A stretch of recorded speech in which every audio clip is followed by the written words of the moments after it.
Greetings, everyone. Greetings. How are all of you guys? I hope you're well. I hope you're great.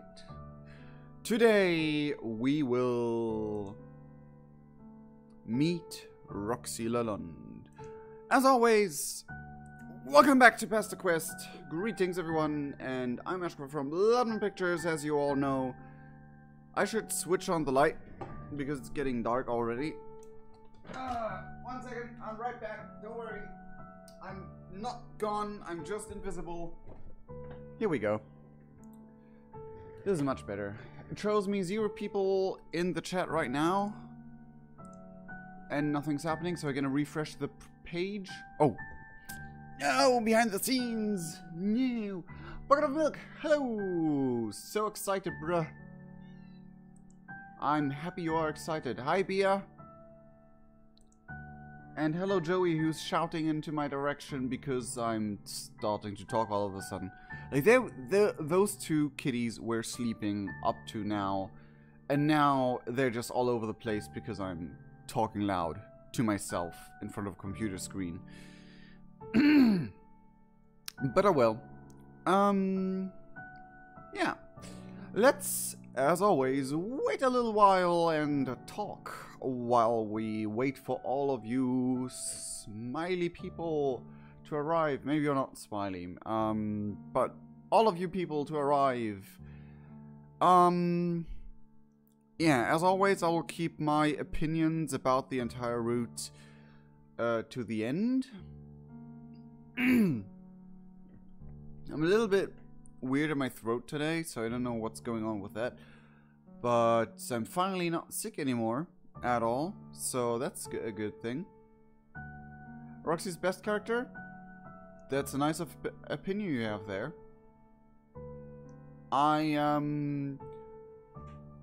Like, personally, she's not one of my top 3 favorite characters, but she's still a pretty cool character. She's still a very great character. And yeah, let's see how PESTERQUEST does her. So yeah, what have you been up to past week? I mean, you probably noticed a bunch of stuff happening on my end with both of the videos I uploaded about me needing a break and all of that. But that's over now. Well, depends, but it's at least over now for the YouTube side of things. So yeah, tell me, how has your time been? How have you been? Just gonna always check if the thing is still working, because sometimes the YouTube chat system just wants to break. Probably under all the pressure. That's nice, bucket of milk. That's good. That's cool, Bia. That's cool.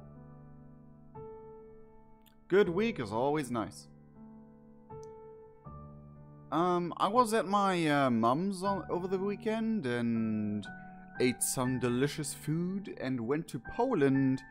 And I actually we actually bought something I recorded a video of, but I'm not sure if I will publish it or not, because basically just my mum asked me to do a review, and I was like, well, I can. I still thinking about editing and uploading it or not. Well, I definitely will edit it and at least send it to my mum, but I don't know if I will upload it for everyone. 3 streams in a row. Cool. You get a badge. You get a, like, invisible, like, here is a little badge. Wait, actually it's down here. There it is. Here you get an invisible badge, 3 streams in a row. If you get 10 in a row, you get another badge. Because I can't actually promise you guys anything for joining a couple of streams in a row, because I don't think that works on YouTube. Nope, doesn't seem like it. How do I... that? Would be cool if you could like like reward people for showing up a couple of times in a row. Sadly, I have no connection to YouTube itself to tell them that, but that would be a nice feature. Like, even if it's just like a small visual thing, like a little badge next to the icon or something, or next to their name. I guess with the member system you can do something alike, but I don't think I am available. Like, I don't think you can even become a member of my channel as it stands now, because I think the channel needs to be monetized to do that. And currently, I'm not monetized, because I don't have 1,000 subscribers, and I don't have, how much was it, 4,000 watch hours a year? So yeah, it kind of needs a while until I get there. Still been quite exhausting, and I can't really see your streams every day. Aw, that's okay. I mean, they're going up into the archive, into the archive land. So you can always watch them later, or what I do with one of my YouTubers I just switch on the stream when I go to bed and just watch the stream until I fall asleep, and after the stream ends, my PlayStation just goes off, turns off automatically. So, yeah. You didn't even see Jake's route? Oof. That's 2 weeks ago, so... yeah. You can always rewatch it. It's still up, and it will always be up, unless I get another weird thing happening where a random person seems it to be fit to mock me on the internet. Or bully me on the internet, because some people are just that weird for some reason. Like, I got, like, for a 10-second video with barely any audible actual sound, they, like just, like, sound effects, random sound effects, and it got copyright claimed and blocked in all countries because there was supposedly a piece of music playing. But there was no music.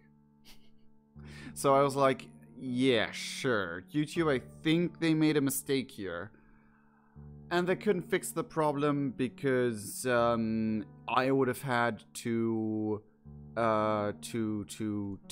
like press a certain button to do that, but that button comes with the risk that if the copyright claimer is seen to be in the right, or seen to be the one who is right, then my channel gets a bad mark, and in worst case scenario it gets banned. So I don't want to risk that for such a video I didn't even want to publish, because it was just a test video.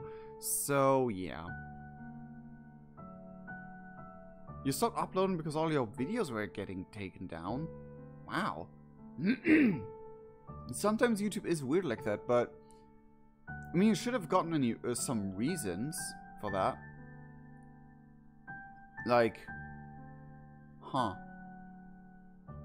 I mean, I don't know what videos you did and what your, what type of videos and what was in those videos. I mean, if you are not following the community guideline, then I guess, but if it actually was just like random-ish videos that were just fun and did follow the community guidelines, then that's weird. Also, you wrote Taken Town, I just realized now.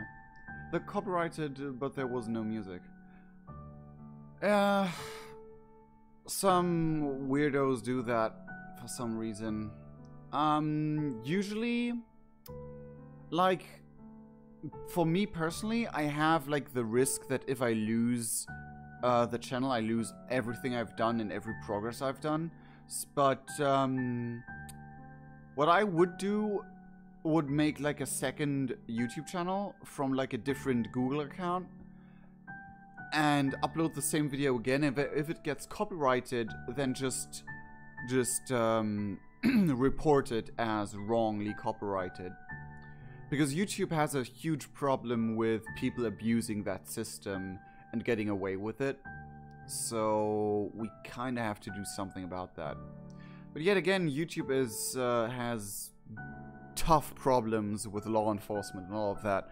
Because all the people who do enforce law are mostly of the mindset, internet bad. Traditional media good, internet bad. So it's kind of always a little bit of pickle. But we're 10 minutes in, so let me start. There we have it.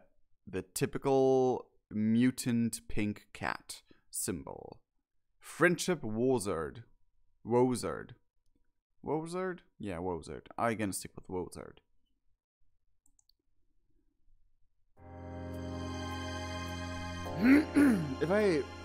I'm not sick, I just have like a slimy throat, so please excuse that. You've spent a good few days fucking around with your newest friends. They seem to be on their respective paths towards something.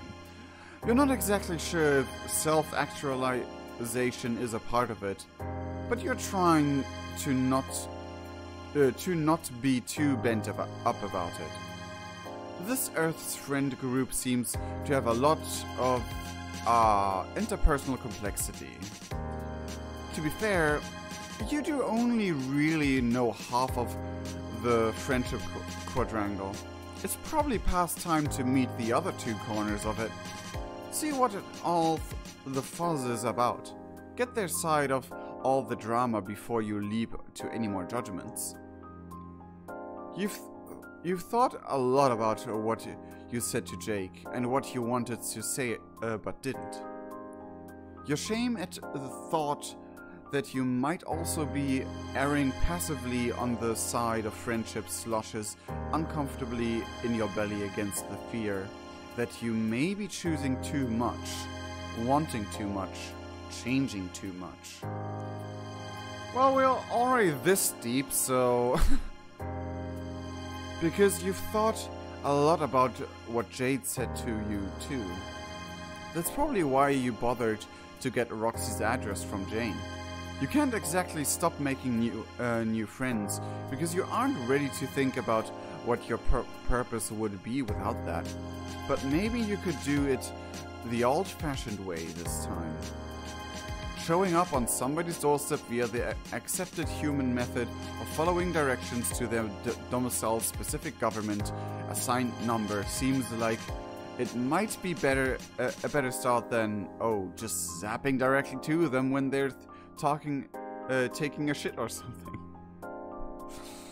Just imagine the introduction to someone when you just tell it, like, for all sakes, just like in PESTERQUEST, we're just zapping towards someone and they're just taking a dump at the moment, and you're just like, well, this is awkward. Happy to meet you, but I'll be outside the door. Oh, damn. Now wait for her theme and sprites. Sure enough. I see that you are all diehard Roxy fans too, haha. Well, personally, I'm not a diehard fan of any character, because I kinda am, like, I'm a great fan, I'm a big fan, but diehard won't go that far. Which is definitely a hypothetical situation and not at all something that happened to you recently. Did it happen to us recently? Now I'm questioning myself. Anyway, you came up with a plan and everything. You're not a real mailman that you know of, but you've grown to appreciate and respect the profession, so you don't mind LARPing it once more. You wonder briefly if there might be other guises under which people might go up to another person's house and knock on their door, but almost none of your friends ever leave their fucking rooms, so you sure wouldn't know. Well, Jake does leave his room, but he just has a small island to run around in, which is approximately the size of a small town or a village.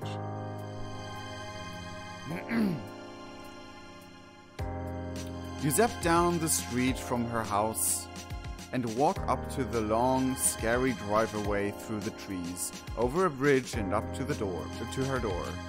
Okay, so not exactly a normal human method. What were you supposed to stroll? Oh, what? Were you supposed to stroll all the way to New York from Jane's place? She'd offered you bus money, but then remembered her fortune is tainted. She vacillated between giving you every single one of her dollars and burning it all in a symbolic bonfire until the two of you landed on moving it to a new, hopefully untraceable bank account. You're really not sure how deep the Better Witch's surveillance goes, but Jane seemed satisfied at least. She's going through a lot. You know how it is, having to endure huge life-upending bouts of information being tossed at you more or less weekly yourself. So yeah, you skipped a step in your mail personally sojourned, but you made it to Roxy's house in a respectable manner, which was the whole point. You're gonna make the fuck out of a good impression. I thought that this sentence would go differently when I read that, but okay. You knock and wait.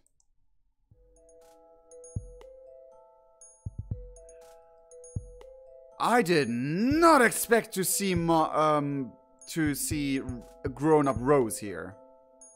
But that's fucking amazing. The person who comes to the door is not Roxy. At least, she doesn't look like the photo of Roxy Jane showed you. Oh fuck, unless Roxy's a catfish? You did not expect this. Oh, it's you. This could be interesting. Where's your memory of us coming from? You blink. It is you. She got that part right. Do you know her? You scour her features. She does seem familiar, like a friend you almost had, or did have, very long ago, or moderately long ago, depending on the perspective you are looking at time from. You wonder, have the two of you met before? No, we have not. Nor was I expecting the pleasure. Ah, shit. You thought you were on to something for once. You wonder how many more levels of memory are buried, twisted under a blown synapse in your burned out brain. Damn, those are some weird words to pronounce for some reason in my mind.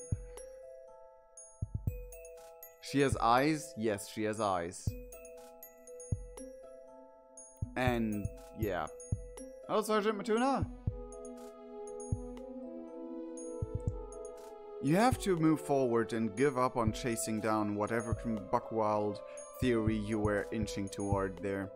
There are real mysteries afoot with this stranger. This feels like a decisive moment if there ever was one. Catch the catfish in a river of lies, or there's gotta be another answer here. I mean, it's basically like timey-wimey. We didn't teleport in time, we just teleported in space. So we're basically in the time period, still in the time period of Jane? Yes, Jane and Jake. So this is the moment where the mom of Roxy, aka grown-up Rose, is on Earth and doing all the shenanigans with grown-up Dave.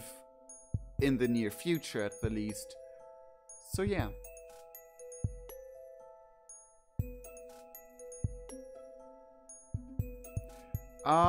They didn't... Bucket of milk, they said the 1st of April. On the Steam page it says the 1st of April.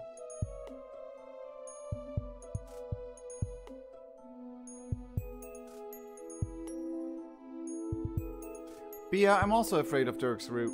But yeah, which one should we pick? Why is my stream not... That was weird. I think my stream lagged because it was showing me being entirely still and static for a moment. But either way, yeah, which one? Catch the catfish, we have one for that. Or there's gotta be another answer. Gotta be another answer one, so we're 50-50. Again, a third... First one.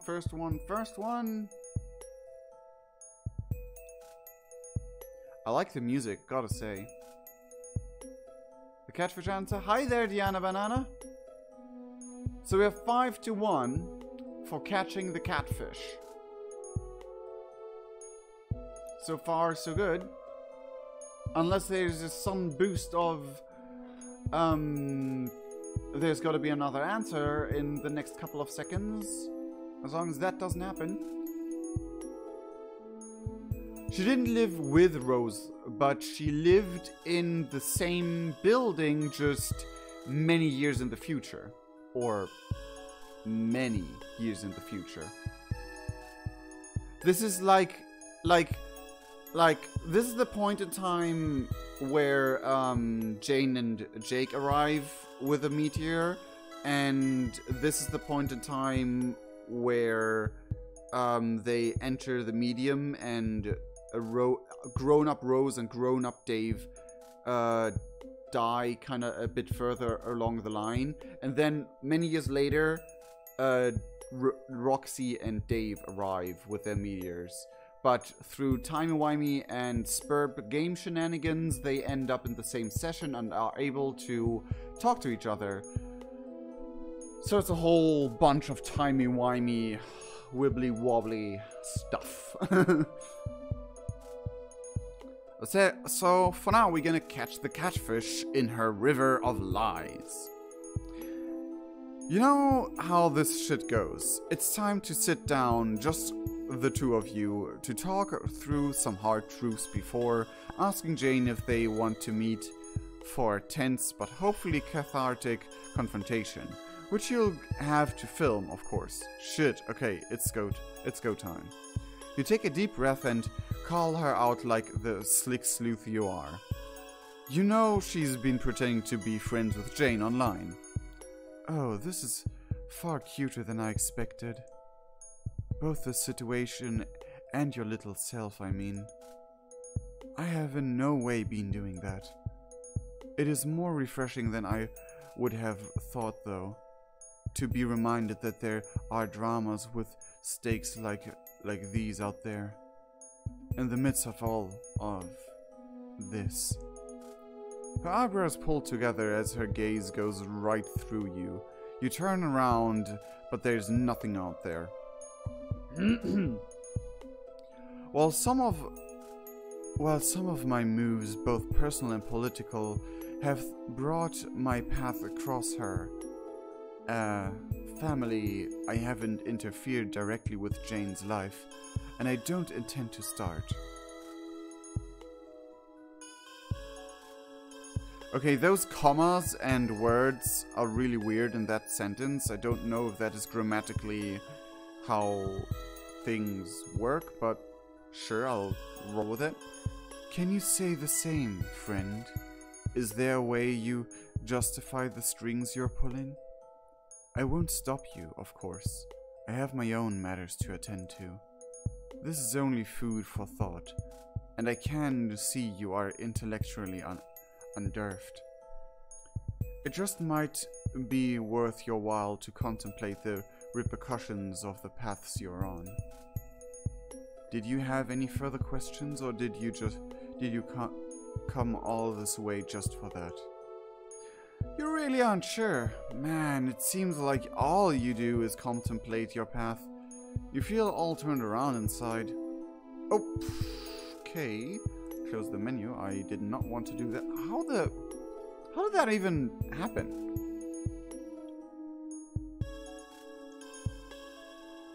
talking to whoever this is makes you feel like you stayed up too late staring at the moon and got all fucked up about existence till you felt too stupid to think anymore. But like, in a good way. You stare blankly at her while you try to remember your purpose. I will go ahead and take that as a no. Good luck, friend. She shuts the door and you turn, bewildered, back toward the long driveway. Well, okay then. You sure met someone? It definitely wasn't Roxy. And you don't think whatever just happened counts as friendship, so you guess this one's a loss. Was it because you cheated at traveling like a regular person? Friendless and rudderless, you start the long, pointless walk of penance to somewhere. What just happened? It always struck me as weird that Dave and Rose kinda know more about what is going on in the grand scheme of things in this timeline. Because it was kinda a little bit off in the original. But I guess through all the Spurps shenanigans and the meteors and all of that, and them actually being somewhat of decent thinkers, there's the possibility that they just figured stuff out. Where does Alpha Rose seem more scarier than Mom Lalonde? Because Mom Lalonde is still Roxy at heart, and Roxy's a little goofy and funny, while Rose as a grown-up person who's in that spot makes her a little bit more creepy. The eyes, well, then you should take in account the pure red eyes of Bro Dave and basically every other character who has a weird eye color. Rose as a grown-up is a scary thing. This is the tamest it has ever been with grown-up Rose. If you look at other works I'm going to talk about now, that it's even scarier, but more on an existential level. Let's choose the other path then. There's got to be another answer here. Oh wait, you're an idiot. This is an adult. You've been spending too much time with marginally supervised aliens and a lonely marooned boy recently that you forgot that Roxy probably lives with her parents. And it's a 50-50 on the possibility of a stuffed Grandma Rose somewhere in there if the pattern holds. Okay. It's feasible she could have told her mom about you. You played safe, and instead of accusing anyone of online identity crime, you ask if Roxy is home. She stares at you for a moment, her lips slightly parted. You get the feeling she is not often caught off guard, and you wonder what it is you've done wrong now. Do you ever think you have lived through every possible iteration of an emotion, and then one day a manifestation of narrative agency? That's what we are, okay? Shows up on your doorstep to remind you that there is yet another way to experience the acute feeling of a particular loss.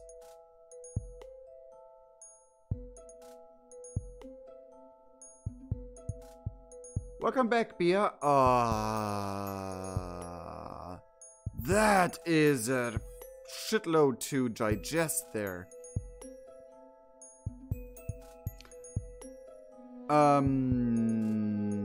In manifestation of narrative agency. Okay, get that. There's another way to experience the acute feeling of loss.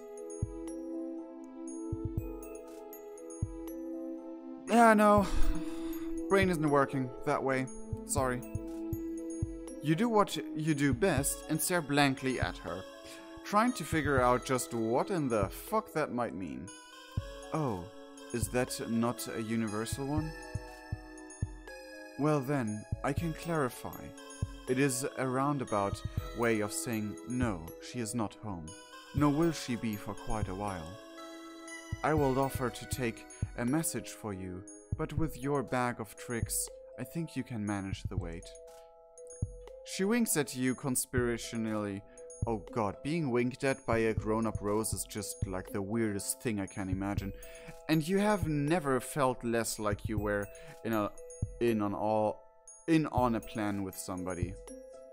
This has been fun, but I'm not the one you want. I'll go ahead and make myself scarce so things can start moving along. Unfortunately for me, my path is not as flexible as yours or hers. You've wasted considerable time here as it is, and I have my own preparations to contend with. Scoot along before you touch something you shouldn't. She shuts the door and you stand blank and useless on the doorstep.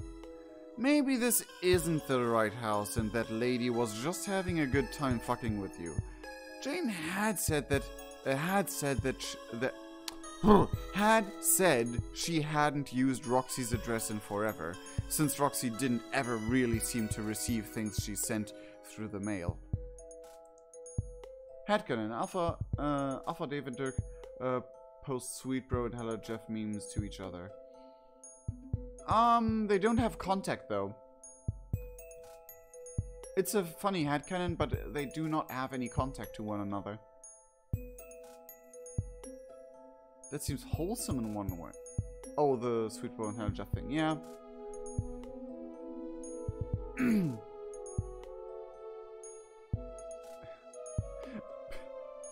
B, you are... Yeah, those comments are just lovely. Just funny. You take a minute to consider the cryptic shit the woman who is very probably not Roxy's mom just told you. You feel like a level 1 bugfuck idiot. Taking on a side quest from an enigmatic wizard so far beyond you that you feel like you should have spent way more time grinding first. It feels like that's what she was going for. Anyway, whatever she said was something like, you could manage the weight?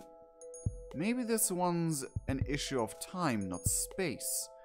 It always seems to be one of those two bastards, huh? Well, luckily for you, you have power over both. Or you don't have really power over them, you just have the power to move freely through them. But whatever. Might as well follow the only lead you have. Those are some weird color combinations and background informations going on. No, we just get some kind and you can fix that law. You perch on the bridge over the river running in front of the house and fast forward, holding Roxy's name at the front of your mind. Years swirl by you in a visual cacophony. Buildings rise up around you, lights flash red and hot. There's a rush of busy energy, the ebb and flow of a colonial tide, and then a stillness. Damn, this place looks a little run down. Huh. Right when you start to wonder if you've missed her, you feel it. You wait till it feels right and you stop. Holy shit, that was a while. You traveled forward in time from John's era to meet Jane, you guess, so you suppose it isn't the most unfathomable thing to have to do it again, but wow. The trees that surrounded you just a minute ago are gone, replaced by a sea of crumbling buildings and a low, skittery sound, like pressing your ear to an ant colony. The vibes out here are real bad. You hurry up and knock. The door opens slowly. Just standing up, just appearing, and suddenly pumpkin. When I said that, I got almost a little jump scared of pumpkin just like looking at me in that right second. Like my cat Pumpkin. Morbidly, Roxy, for sure it's Roxy this time. Peeks her head out spots you, then squints at the empty street behind you. Seeing no threat, she bumps the door open with her elbow and drops a huge pumpkin in your arms. I mean, we kind of look like a prospect person. She stumbles a bit over the door jamb as she does it, and you almost don't catch the pumpkin in favor of reaching for her. But she steadies herself at the last moment and leans against the frame unfazed. Here you go, little buddy. I appreciate your knocking. It's a lot more polite than the usual break-in and entering you guys do, so I picked out a nice juicy one for ya. Don't go telling everyone to try this shit, though, or else I'll never get sleep again in my life.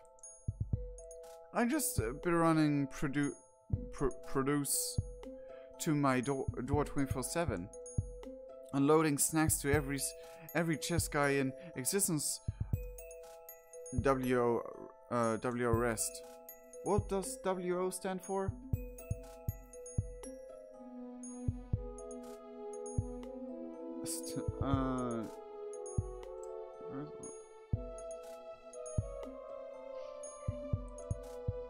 Not but your eating noises for company. This is not at all how you thought this would go, but you honestly should have known better than to do anything with your expectations, but throw them in the trash can. You're all with it and thank her for the pumpkin, calling her by name for max politeness. You can't see much over the flagrantly large gird you're struggling to keep hold of, but you feel her go still. Did she stop breathing? You crane your neck to peek over the curve of pumpkin, and fuck again with those expectations. You did not anticipate pure terror to be the emotion constructed on her face, but there it is. What shit did you just say to me? You said thank you, Roxy? You open your mouth again to introduce yourself as the friend Jane mentioned, but all your words shrivel up in your horrible mouth because Roxy has flattened herself against the door frame, her head tucked down like you're blinding her. You're not a... said mine. She slinks down to the floor and kind of rolls back inside, shutting the door behind her. You hear nothing, then a deep, heaving sob. What the fuck just happened? You knock politely, just once. Hold on a minute, I gotta do something. Don't go anywhere. You hear nothing but footsteps trailing away into silence. It could be time to head out, but she told you to wait, so you do. You are nothing if not committed.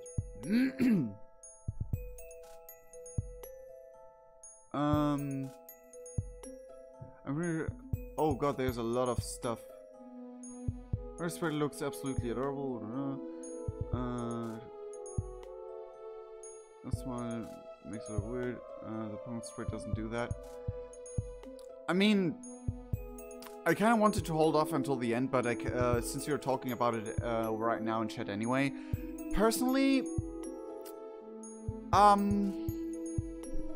do respect the artists and their art style, but if it comes like, I just want to go back.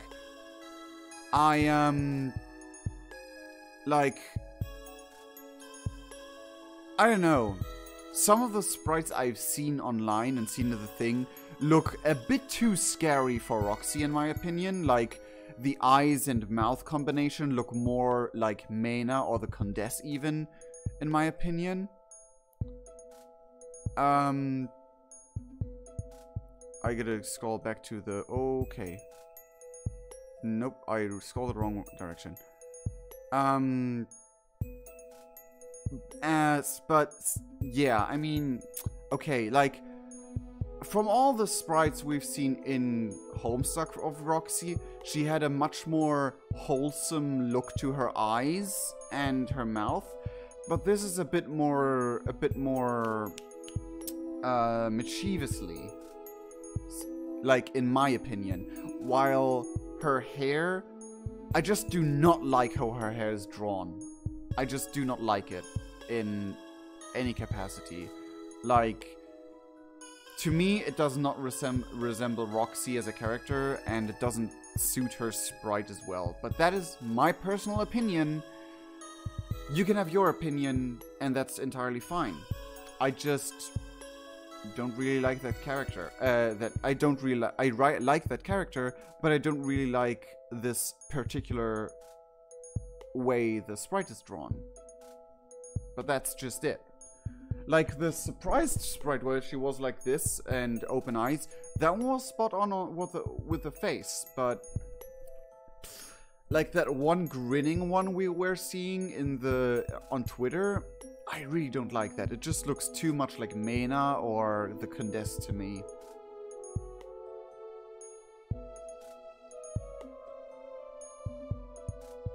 And the varying outline widths is a point, but it's not necessarily like the most point of my what I don't like about it.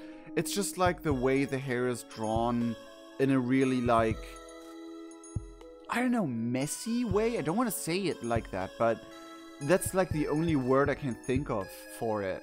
Like in Homestuck itself, her hair always looked like this perfect 80s, 70s mom hairstyle, which was like the hairstyle everyone used for cosplays and fan art as well. So the inconsistent art style in PESTERQUEST bothers me. I mean, yeah, there's something to be said about that, but they wanted to work with multiple artists, and that's okay for that thing. Like, in a quality of the game manner, inconsistencies like that are not very well received. But for a project like PESTERQUEST, where the main shtick is to work with different artists who draw different kinds of people and all of that, that was kind of what they were going for. So yeah, there's lots of different artists. Personally, I think it's cool. That's your opinion. That can be fine. Personally, it just throws me off about the character Roxy when she grins. And the hair just looks a little bit too messy in my opinion, but again, that is pure taste. And I'm drawing the line there that it is pure taste, because previously people have mentioned that I'm being too critical and all of that, and no, this is just me stating my opinion, and that is one of the reasons why you guys watch the stream, I guess. At least some of you.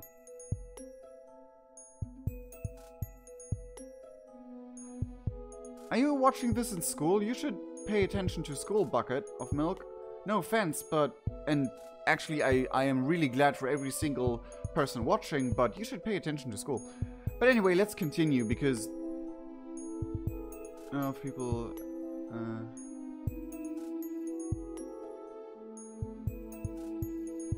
It's textured hair because a lot of people headcanon her as black. I have never seen that headcanon before, that Roxy is black. I've seen some, like, Jade being more on the darker skin tone alley. But Roxy? And it doesn't really fit. Like, if you consider the genetics and all of that, if you consider that Dave is definitely a white boy and whatever that's called, like an perfectly white skin and red eyes, you know what I mean, what he claimed to be towards Kark at once. But yeah, or Terezi, one of the trolls anyway.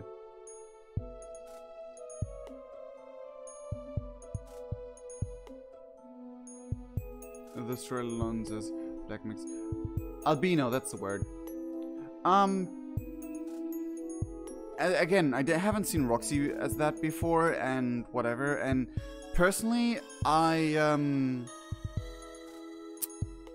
even have seen like a couple of black people being not okay with that not black people like blackwash characters who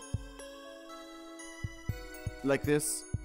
Like, I've seen like an entire post about like black people being like very uncomfortable with that, which I guess, but yeah.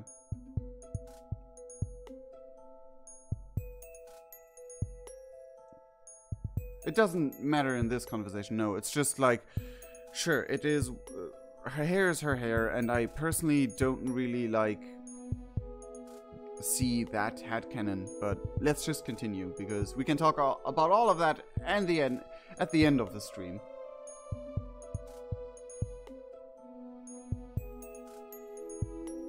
You hear nothing but you hear you're committed. About 20 minutes in, the low, skittering hum in the background fortifies itself into a more present rumble. From around corners and out from dilapidated doors come the source, the patter of feet, a low, unintelligible whisper, and the clicking of joints. It's people, and they look like you. Well, almost. It's more that you look like if a child drew them.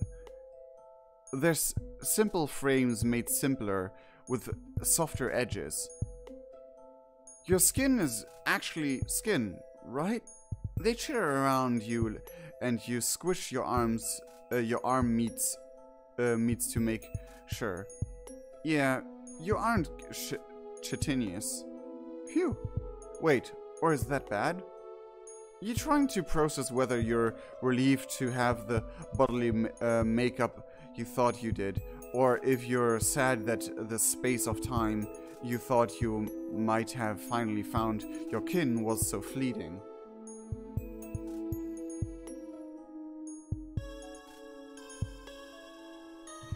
I'm just saying that often heard when people refer to textured hair as messy, and I wanted to say something that I may not have realized. Oh! To be fair, I never thought of that way. I was going for something different, actually. I was not going for textured hair when I meant messy. So, when I said messy, I actually meant messy, and not textured. But maybe it's just my interpretation of what was drawn there. What says me? It was just my interpretation of what was drawn there, and I just interpreted wrong if that's the case. So it's all fine. I hope I didn't offend anyone, because I didn't even know it was supposed to be textured, because it didn't look textured to me. It's just, to me, it didn't look textured, it looked messy. In this particular specific case of a drawing, a fictional drawing. So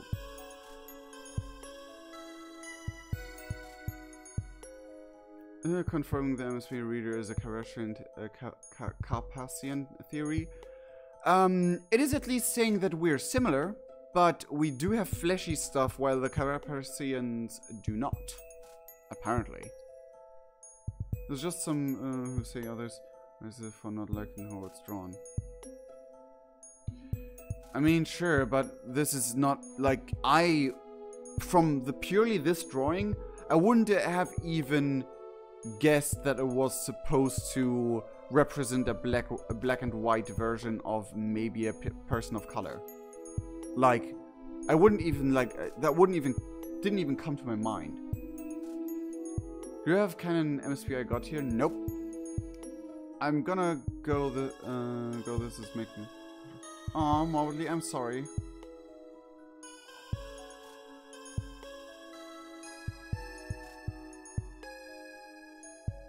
Let's quit that topic then.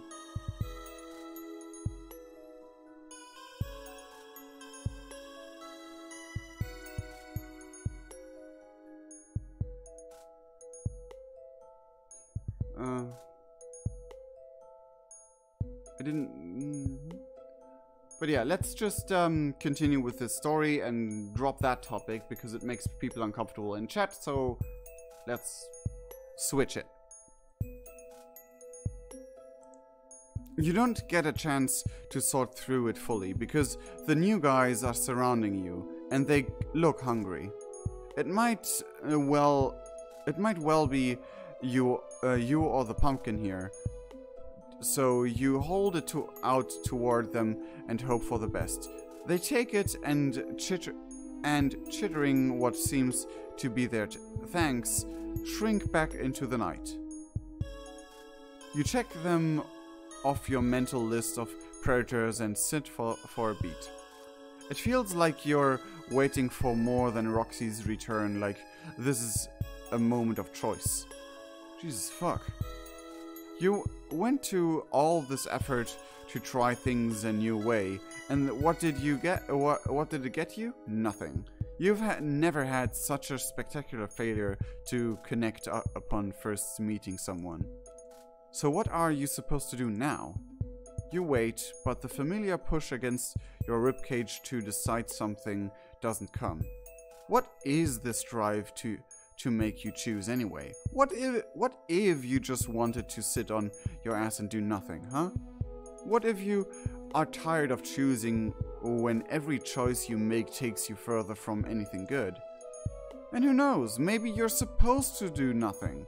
Maybe that's what your plan was all along. Huh, tough guy.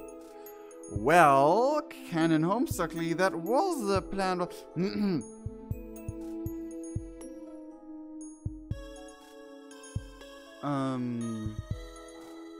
Many people have had different headcanons and interpretation what MSPA could be.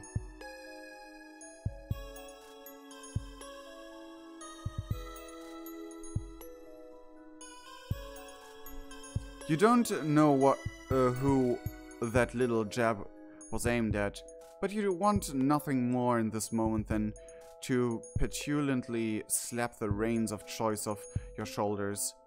If only there were reins to slap. God, impotent rage is the worst. After a minute of continued seething at nothing, you feel it.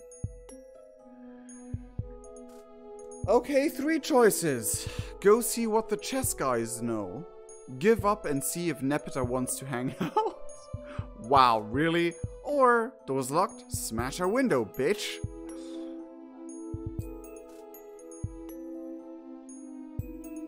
Okay, ladies and gentlemen. Nepeta, chess guys, or smash a window.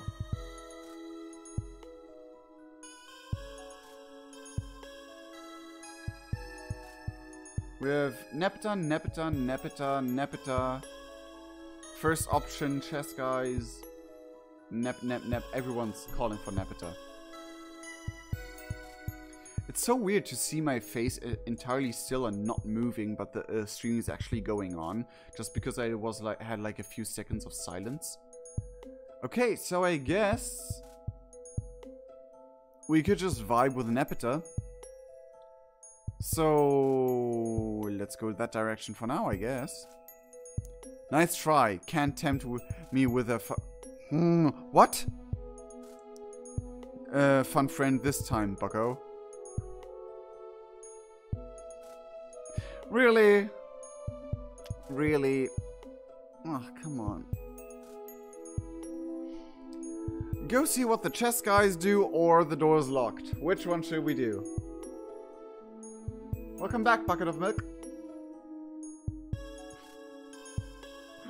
Chessy time? Chess guy or smashing a window?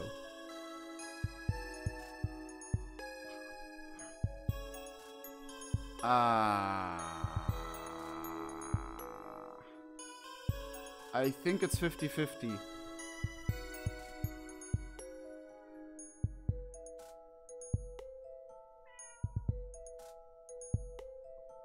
It's a close call for the chess guys, I think.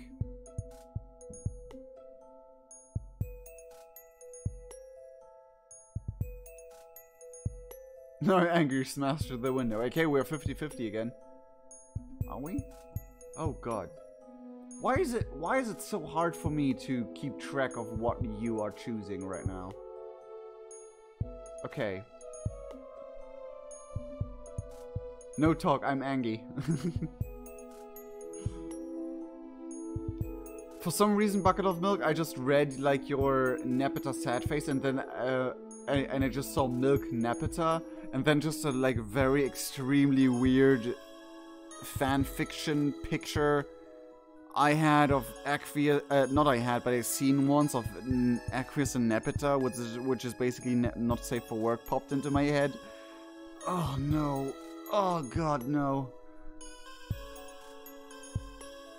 Nepeta blocked in 2 Void player routes. Now that you mention it.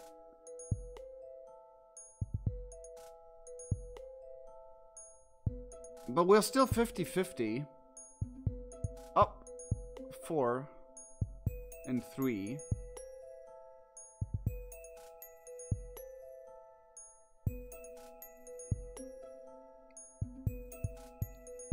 Okay, so far so good. We're like if he hates Nepeta, I'll hate him.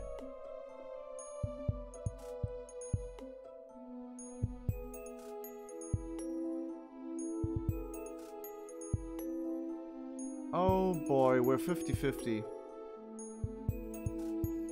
We're 50-50 on those 2 choices, guys.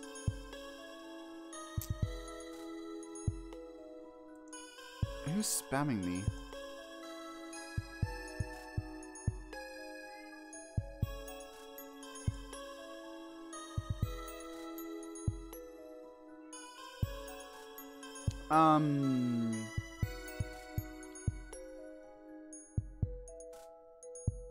Okay. Can I, like, actually do a voting system here in chat? No, I can't. YouTube, if you're listening, do a like vote command thingy. Okay. Guys, I'm trying to come up with a solution.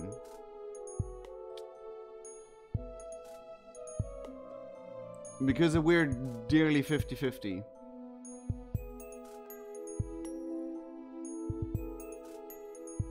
Okay,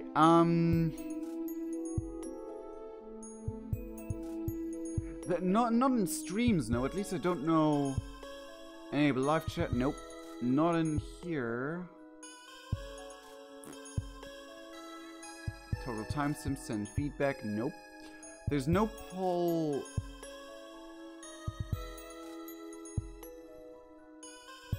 Hi, Pumpkin.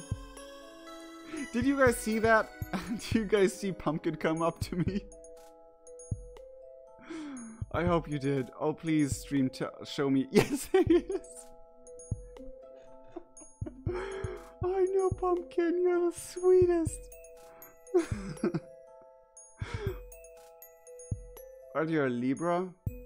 I don't know. You know what?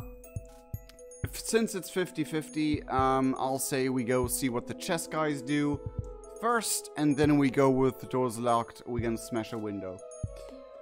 Let's go that one. Pumpkin, what's up with you right now? You're all up in my... More than you know, Chungus. Fuck's sake. Alright then! I fucking guess. Doors locked, smash a window. Don't tell me what to do. You're not my mom.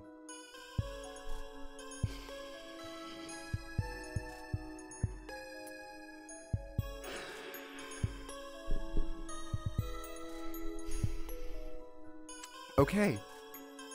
Blinking, you feel the desire to act ebb away. It's replaced by a tingly giddiness at the victory of your, what, inertia? Well, be kind to yourself and call it fortitude and resolution instead. You're gonna see this shit through. You do what you promised and wait. Eventually you curl up on the welcome mat and pass out like a stray kitten. At some point in the night, you open your eyes for one bleary moment as a chess guy lays a blanket over you. Aww. The creak of the door next to your ear jolts you awake. Towering above you in the sharp bright rays of morning sun is Roxy. Oh shit, you are real. I came out here so I could prove to past tipsy me that it was just a daymare or some shit, but now here you are and here I am. So, let's dig right in. Did you or did you not say human English words including my name to me last night? Did they fix the eyes? Not really. Unless the sprite was really weirdly cropped because of bad online picture quality? Huh. But yes, we did. You did do that? Well, time to reckon with this then, I guess. I might still be a little buzzed, so I'm just gonna see how this plays out. Stick with me. She beckons you inside, and you scramble to your feet and follow her. There's another pumpkin. There's a few smashed teleporty windows. Thing you shouldn't be laying around on the car on random phone.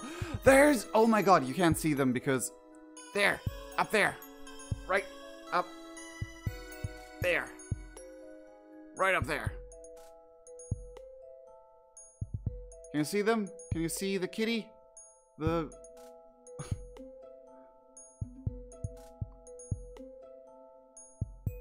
Her house is really pretty to look at. Her house is really well drawn.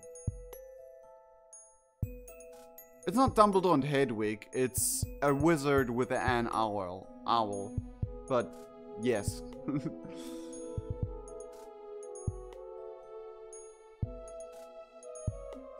But yeah, you all seen the kitty, I guess, so I can move my face cam back up.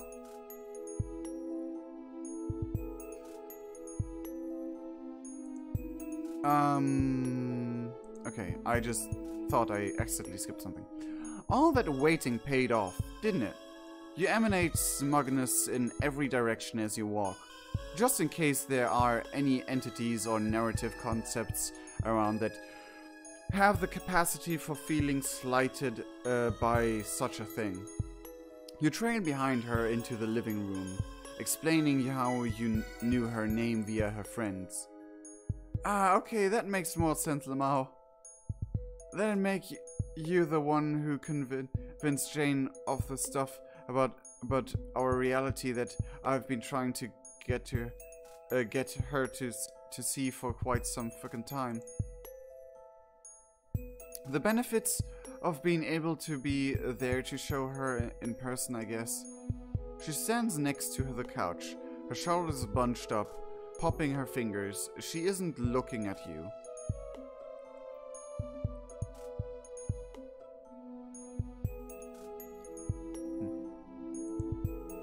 She told me you could travel, but she failed to mention the part about how you're some kind of alien. Alien, sorry to offend. But if I'm being real, it's not like our communication style is full and truly without gaps on a normal day. So this checks out. She scrunches her face up and groans. I'm so sorry. I'm being all jelly belly Deborah or downer. Ma, what in the fuck is wrong with me? Here you are, a friend in the flesh. And I'm just over here whining away about my other friends whom I love very much. This is just a lot, Lamau. I always had a problem with Roxy or like general people using Lamau in every freaking second sentence. It's just, I just cringe a little at that, personally.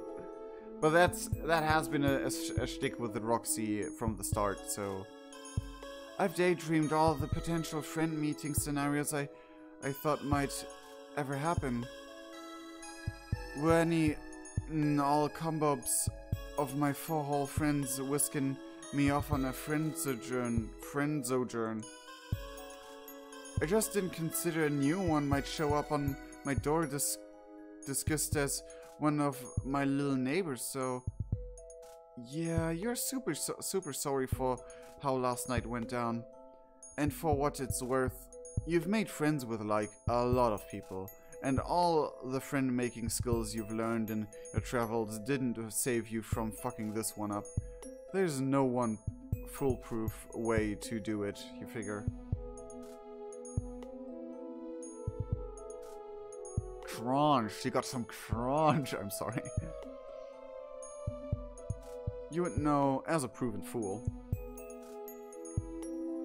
Well, that is good to hear. Still, I'm sorry about ditching you right off the bat. I went to find a small sip of courage, which turned into a swig of courage. And that became a whole ass bottle of courage, which, as you know, can happen. So I did not much come back outside to confront my harsh realities, sorry. Realities, I know. Don't worry, Roxy, I know. Namely you. As I did confront the soft real titties of my pillow on the floor next to my bed.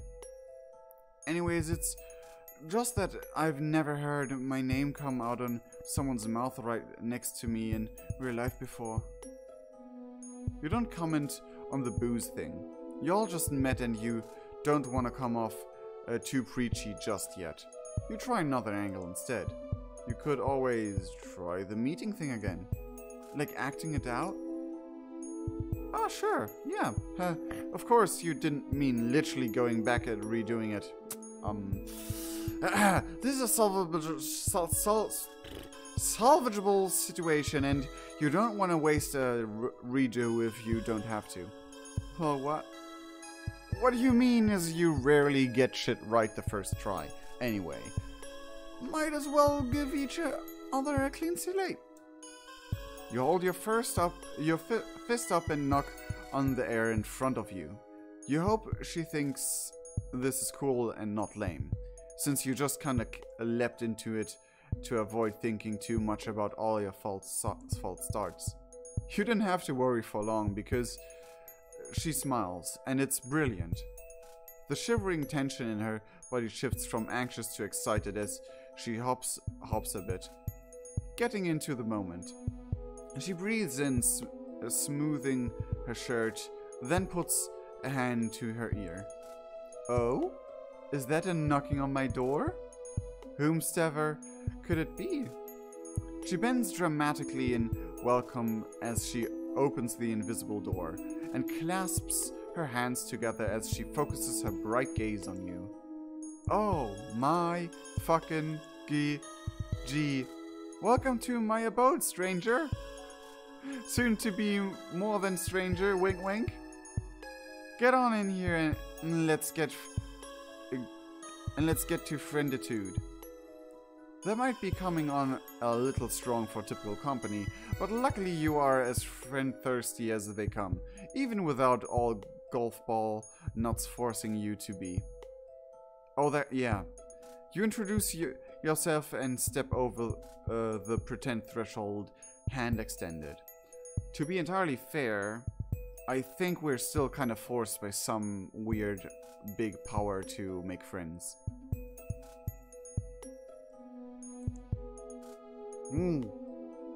I always get a little bit like if they get so close up in the game. Roxy takes it and pulls you into a fast, tight hug.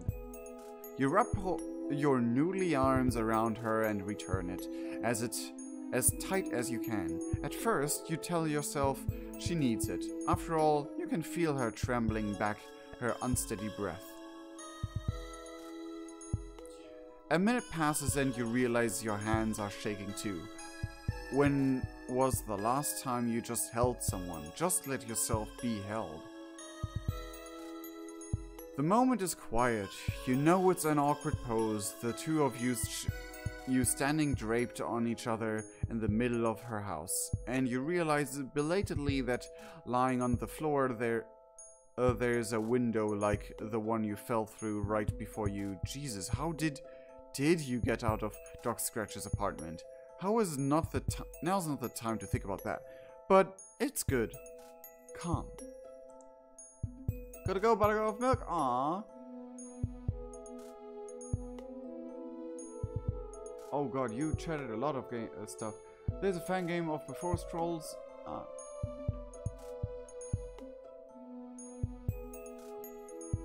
Gotta go back. So, Buttercup of milk. See us soon. You can always rewatch what you missed later on. You could keep going, honestly, but she steps back and tucks a puff of hair back into place. Clearing her throat. There we go, I can talk, I promise. She's still looking away from you, but she's grinning.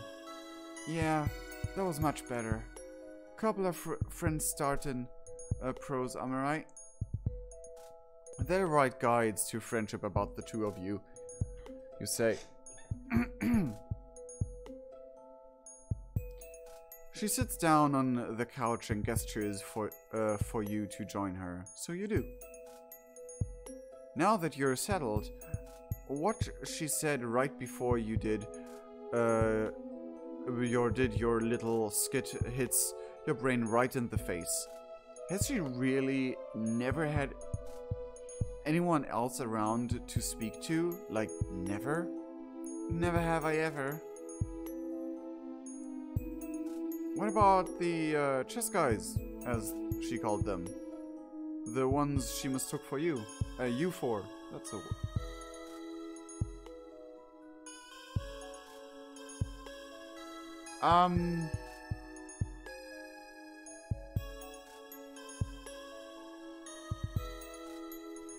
They said the last and next chapter will come out the 1st of April.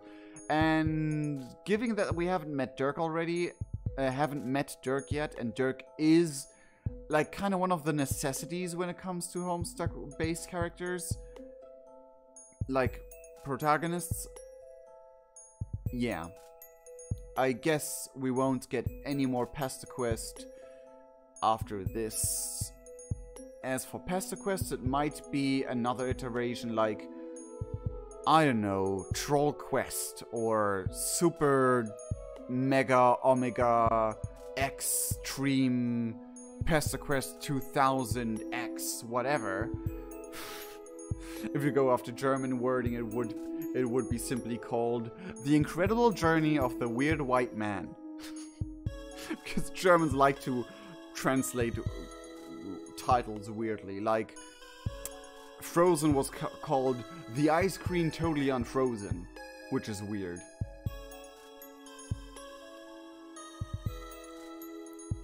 Oh, we can communicate for sure, but not with words really. I don't mean anything bad about them by it. They are really sweet when they aren't sneaking into my home. Plus I don't blame them for their ways. On account of them being brought in by the Battle Witch and summarily forgotten. But I don't know we're not really on the same wavelength. So it just kind of fucked me up when I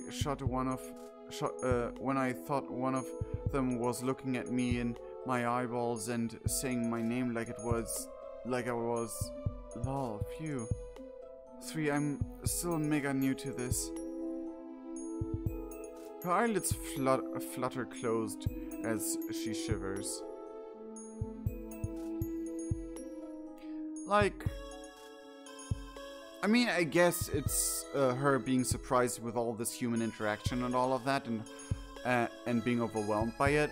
But in Homestuck, it kinda, she expected it, and it was just like pure glee and happiness. Like, you are able to tell from those simplistic pictures that she was overjoyed to finally be able to like have a person right in front of her that she liked and everything. So I don't know if they're just like playing on the entire caught off guard thing, or if they are like disregarding her behavior in the comics. I mean, it wouldn't be the first time that the PESTERQUEST authors do that. So, man, you thought Jake had it rough, but at least he had his grandma for a bit before she died.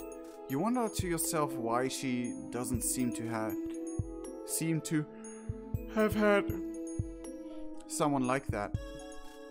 You're about to do some mental math and see if you can work some connections out, but she gathers herself and interrupts you before you can do anything too smart. And to be clear, I can see the diff between you guys now. Though you don't not look like them, to be honest. It's just that you have a quality of, like, personhood to you. Anyway, the point is, the resemblance is certifiable. But you're like the velveteen chess guy. The what? Just because you're soft? Into the bubbles. So like,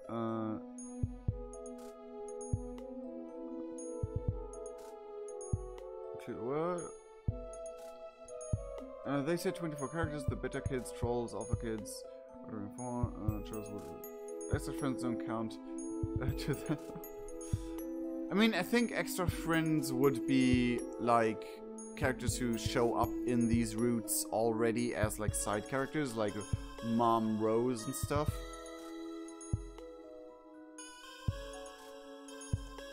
Lol, well, yeah, that too. But no, you know the Velveteen Rabbit?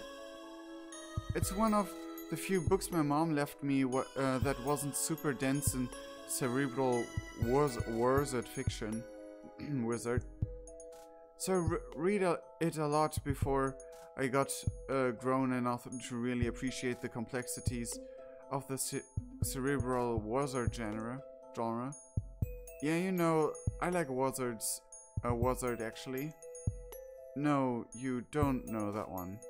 But you are constantly searching for meaning in your fucking life.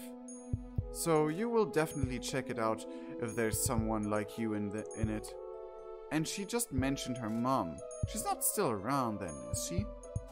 Nah. But a bitch killed her a long time ago. Before I ever got here. Back when society was on collapse and everything.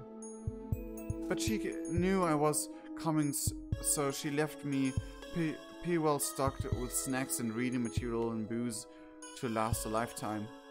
Though I have to put a considerable dent in that last category, so we shall see if her planning skills truly were up to par when all's said and drunk.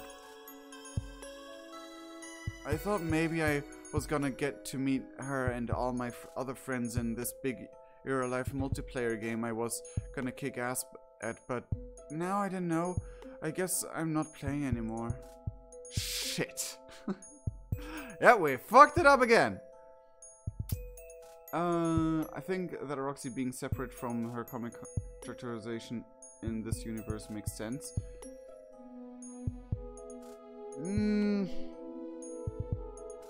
I mean, every single character is separate by now. So makes sense lore-wise. I wouldn't say so myself. So yeah. You jump up as you put two and two together. You went to the past before, or, well, you came from the past, from Jane and Jake's time, which Roxy already knows. But spatially, you were here in this house, then in that time. There was a woman who lived here then. You thought she was Roxy's mom at first, but then you maybe convinced yourself that she wasn't, since a few hundred years happened between her and now. A few hundred. Okay. You don't know a lot was going on. I'm sorry, you what? Was she beautiful? Hold on, let me show you. Roxy roots around a bookshelf for something, and your brain starts expanding at a rapid rate. Concepts that have been hovering on the periphery of your mind suddenly converge. You already knew that Jane and Jake's deceased grandparents were your friends from the past, but you hadn't considered this, since you didn't know Roxy lived in the future then. Of course all this shit's connected. Of course that would make... Did she look like this? She hands you a book, cover open to show the author photo. There she is, younger than she was when you saw her last night, but older than she was when you first met. You can't help saying her name out loud. Rose. Oh my god! Why did grown-up she say that? What? You'd never met before though.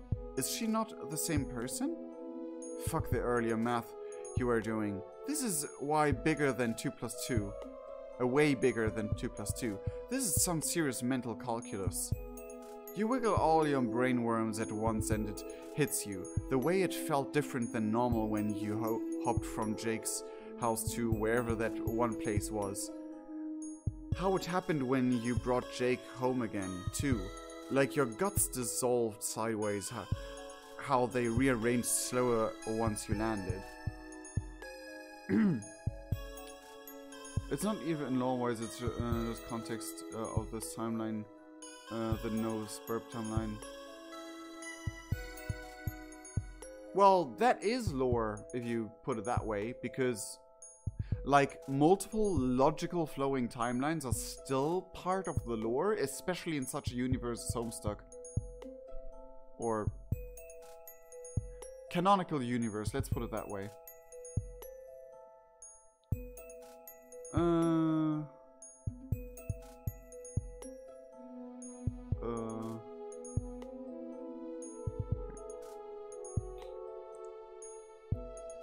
Had it happened when you first landed in Jane's yard too? You were probably too turned around to even notice then.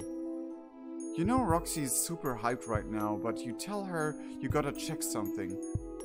Do some science. You'll be right back. You zap backward again. What did I tell you about coming back here? Get your grubby time fingers out of my pie before you get caught.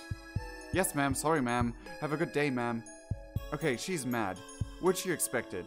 It also felt like an everyday wiggly belly time jump, which you also expected. You pop out of there, this time concentrating on your friend Rose, just a day after you last hung out. You should just feel yourself zoom further backward toward her, right? Off you go and wrong. It's that feeling again, that sideways dissolvement and reconstruction of your crudely rendered bowels. Oh, it's you. Long time no see. For you, I assume. Funny thing about that is no, actually. But you'll have to explain later. You apologize for paying her so short a visit and head back to Roxy. The feeling accompanies you yet again. So I was right with all that mumbly-jumbly thing having to do with all of this. You pop back into Roxy's living room, a fraction of a second after you left. Those brainworms are wiggling at top speeds.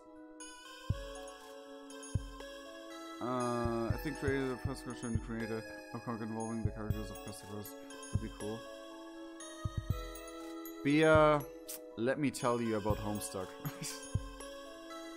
Look at this game entail, it is a mystery. No vibe time with Rose, we are just checking some facts. Damn Bia, I know you don't know this about me, but I love science projects. I got a whole lab and everything. I'm Hexoff qualified. Wanna take me with you? Oh, sorry, you already went. Fuck, there I go, blinking and missing all the good shit. For the best, to be honest, or else I'd have sat here worrying that you'd never come back. Abandonment crisis totes averted for the moment. High five. What rad science fact did you learn? Was it about my mom? You take a deep breath. You're kinda laying down the knowledge tracks a second before your brain cart rolls down them. So you're hoping this makes sense as you piece it together word by word. You think this is a different universe? To be honest, I am super surprised with MSPA Reader actually figuring that out that fast. Like, MSPA Reader has proven before that he's kinda... I don't want to offend anyone, but he's kinda dumb. He's kind of very simplistic in his brain hole. So, that he figured that one out is pretty damn impressive. Even though technically where the trolls live and where Earth is a different universe as well. Like, it's actually like 3 different universes. Like, technically speaking. But yeah, whatever. Banana? Yes, he's really dumb. Yep. You're what? You've met the woman Roxy thinks of as mom. But you also have a friend named Rose from a while ago. She's friends with Jake's grandma and Jane's grandpa, and you're pretty sure she even read you some of the same fucking book at one point. But they can't be the same exact people, even if they all look the same. Things feel different there than they do here. Like looking in an inside-out mirror with every cell of your body, those definitely exist, don't worry. Held to the yeah. I'm following you. Would love to gaze inside one of those mirrors and flip my shit some way. Would be a liar if I said I had never thought about that as a general concept. But that's beside the point. More importantly, what you're saying is I have double the moms I thought I had yesterday. And you're also saying you can, like, go visit any and all moms whenever you want. Just go on a mom visiting bender. No rules, just moms. No rules, just moms! All of the moms! Just all of them. Just, I don't know, make a weird fanfiction-y picture with just a huge amount of mom roses and mom Lalondes just piled up all in one room. Actually, they're pretty straightforward if you think about it, B. At least in my book. But yet again, my brain works in very different ways than most other people's. Like, for example, some things that seem complicated to others are easier for me to understand for some fucking reason, while other things who are very simple and very normal for other people are just... I don't understand a fucking word. Like, just weird like that. Roxy and Rose Prime are separate timelines. Yeah, that. Basically, the timeline being influenced by the arrival of the meteors and the arrival of the Condess. Well, all the funny how other guys exist in another place, exactly. Which is why he is feeling all fuzzy inside. Yep, so to say. He's basically not jumping between time and space, he's also jumping, like, in the next dimension beyond. Universe-ish-y. But Kaka and John live in separate universes too. Yep, Like all universes we know are the one that is like Earth A, Earth B, Alternia, Beforus, and Earth C. Those are all the universes we know. The medium where the game takes place is a realm on itself.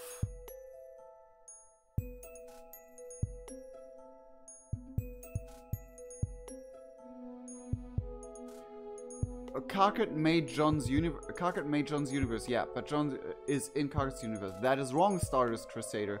That is factually wrong because Karkat and co, all of his companions, left their home universe in order to play the game Spurb, and that into the medium, which is an entirely own separate place beyond universes as we know it.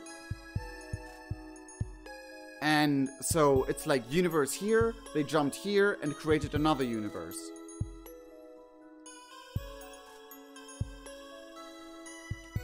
It's not messy, it's just complicated.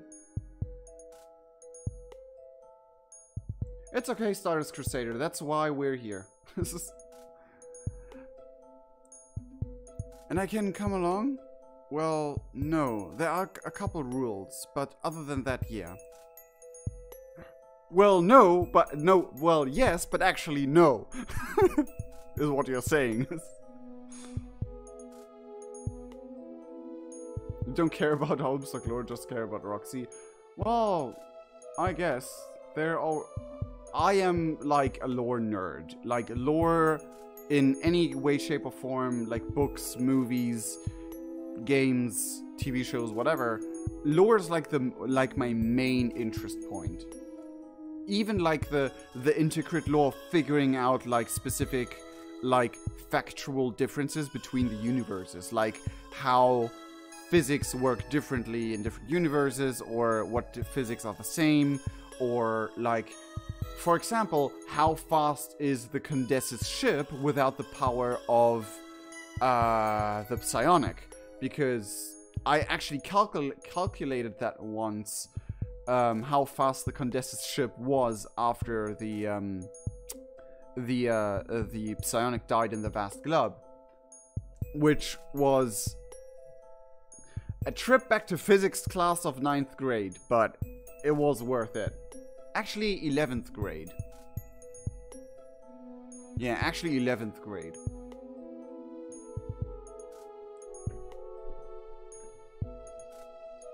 I sadly did not note down the exact things, but it's basic math if you just know like the way how to calculate speed. It's just basic math at that point, because you can calculate speed very easily ish in a physics sense, like it's basic physics calculation stuff. And for space, it's even easier because you don't have to take into account like air and resistances and stuff like that.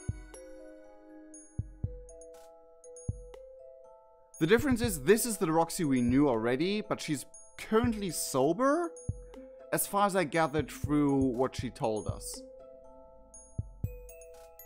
Stardust Crusader, I know gay people who are better in math than I am, so that is no excuse.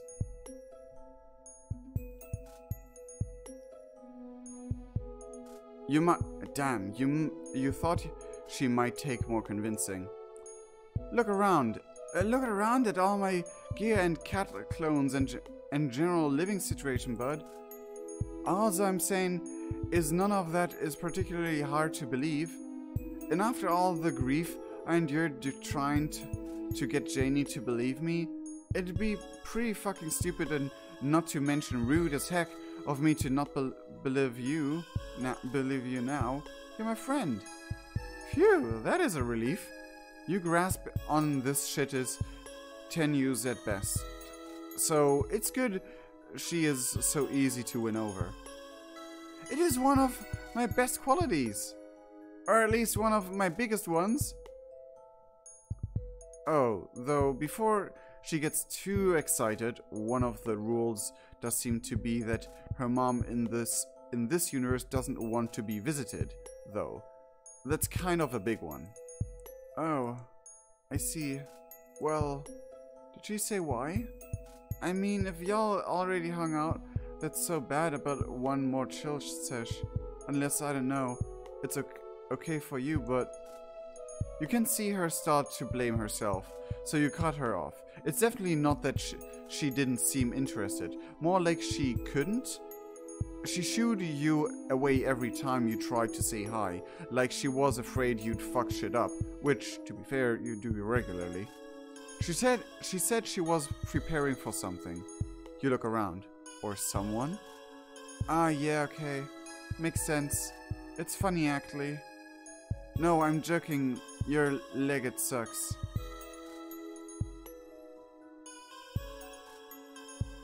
I'm joking, your leg, it sucks? Or it legitimately sucks?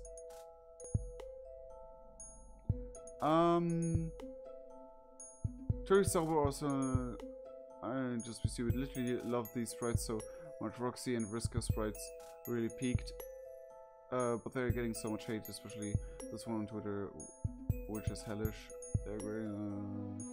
People are giving the sprite bad review because she has curly hair.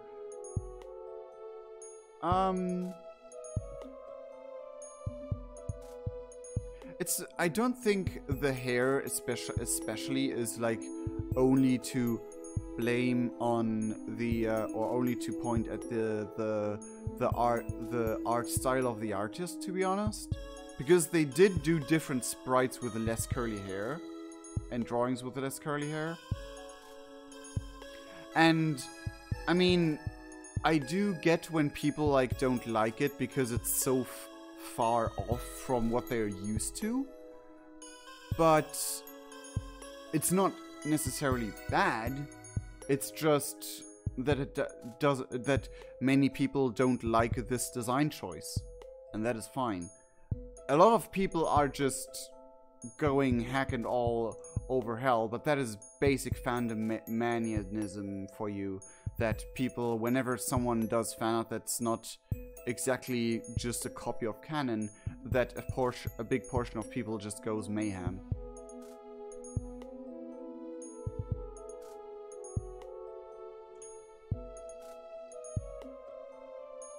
Okay, I'm not coming off as trying to criticize God. This is my favorite sprite. I mean, sure, but it's not my favorite, and I will not change my opinion because that seems silly to just change your entire opinion upon what others whatever.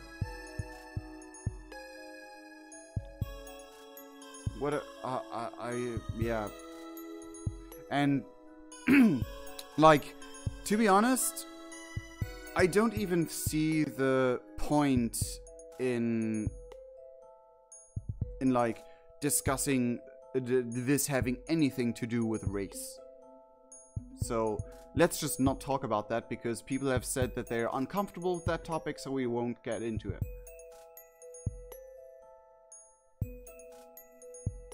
And yeah, some of the sprites are more polished than others. That I kinda do see. But like situationally, it's funny. Because that game I mentioned that Janie's off destroying. A week ago I wasn't even sure if I wanted to play. Was pretty ready to go to desperate measures to not play it at all if I'm being totes honest. By the way, but to BTH, whatever BTH means. But then when Jane said she met you and was all hell-bent on doing some righteous smiting to the whole company, I don't know. It hit me that I kinda did wanna play after all. Like, I thought maybe I'd meet my mom in the game and I'd finally get to talk to this lady I built my whole ass sense of self around. Get to see how she is in real actual life and figure out how bad I fucked up my version of it. Lol, anyway. We aren't playing, so it didn't matter.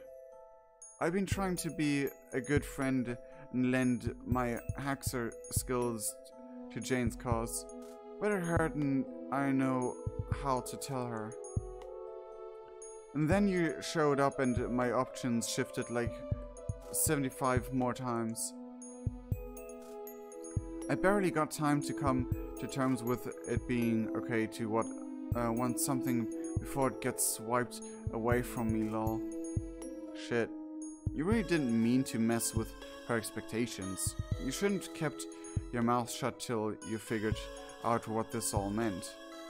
She smiles at you, and you don't have to have known her for long to tell that it's forced. Ah, shit, you can fix this.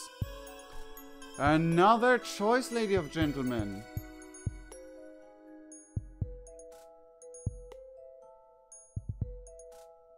Making far too big a deal of it.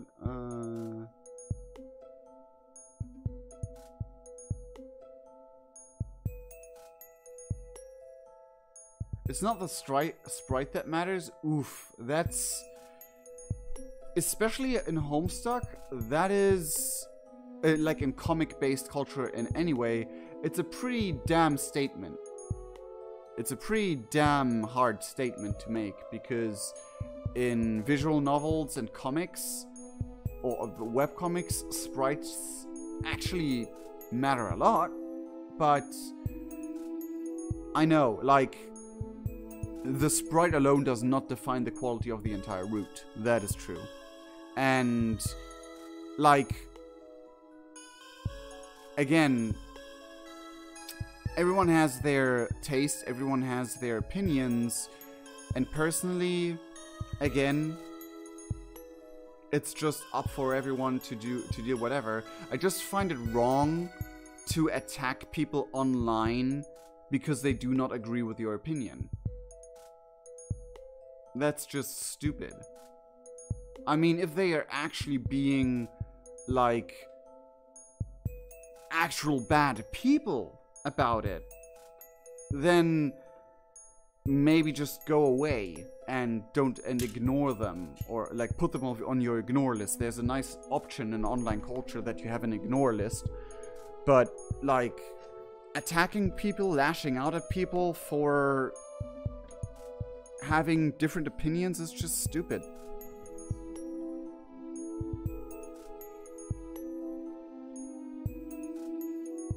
I mean, even if your opinions are strong as all heck. One more visit. Okay.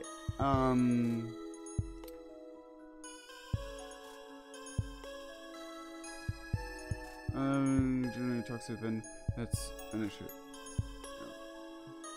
Okay, so which one should we choose?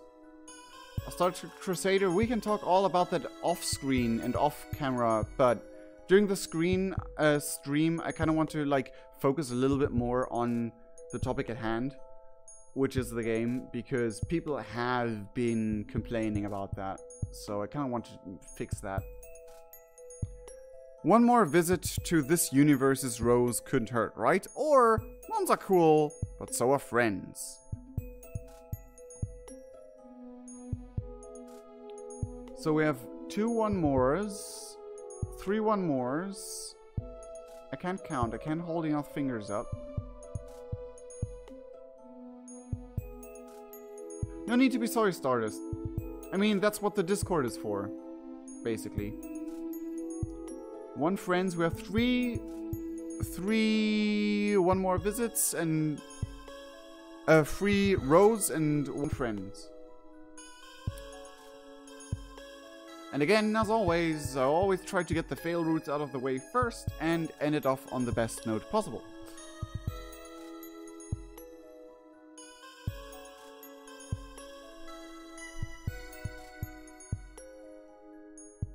Also, now that we have kind of like a silent moment, I will talk about this again in the end of the stream. I do need help with a project from everyone available and possible. How do I get it to work to record game footage from a PlayStation 3? I tried a capture card, and I did a bunch of different setups and they didn't work. I don't know if I left out any possible setups, but every setup I did try did not work. I always received the message, no signal. So if any one of you is able to help me with that problem, please go down the description below, contact me over the Discord. I'm Ashkova in the Discord group because that's my name. So just in general chat or in private chat, I don't care. But yeah, that's a really important thing because I want to do a future important project, a project which will interest at least some of you guys. So yeah. No, I have a PlayStation 4, but the game content I want to record is on PlayStation 3 and not available for the PlayStation 4. That's the problem, Sergeant Matuna. I have both PlayStations, actually. I also used to have a PlayStation 2, but my mom decided that was my brother's one. What can I do? It was back when I still lived with my moms and was a teen, so whatever. A young teen back. Wow. I'm old. Either way, one more visit seemed to have won. But yeah, the PlayStation topic, please keep that to the Discord though, because this has nothing to do with this episode of PESTERQUEST. One more visit to this universe's Rose couldn't hurt, right? Hey, who knows? Maybe her mom wouldn't mind another visit if you brought Roxy along. Like, maybe she was just annoyed when it was your bothersome self. She was definitely a little sad when she talked about Roxy living so far away, temporarily speaking. You really think? I mean, if you don't think she'd mind, I'd be 100% down locked in loaded, ready to family bond right the fuck now. Before I get too nervous to change my mind, should we partake in a celebratory sippy before we go? She reaches under her couch and pulls out a bottle of vodka. You make a non-committal noise as you work out how to respond. You call Jake out for enabling this, so you don't want to do the same. It's delicate, though. What am I thinking? She'll have her own stash anyway. Why else would she have left such a vast quantities of the stuff for me to reckon with? Yeah, you guess? Though maybe she meant for her to bust into it when she was a bit older? Or like, maybe for special occasions? I never really understood the entire alcohol thing. Unless it was purely to enable Roxy to do some character development. But that's just like why this way? Now I know, Joey. It's feeding time.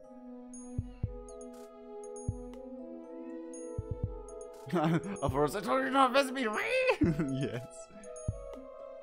Wait, okay. Yeah, but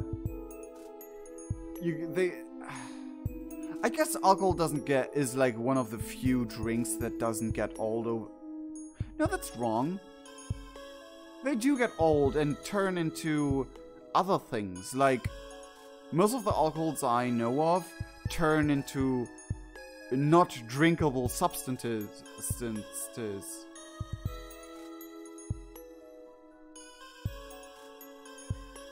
Yeah, but there's nothing to do with alcohol then, either way. Well, settle up and we can add that one to the list of questions to ask her. It's gonna be pretty far down though. I got a lot. You extend your hand, she takes it, and off you go. You choose a point a little further ahead in Rose's timeline just to give her time. Fuck.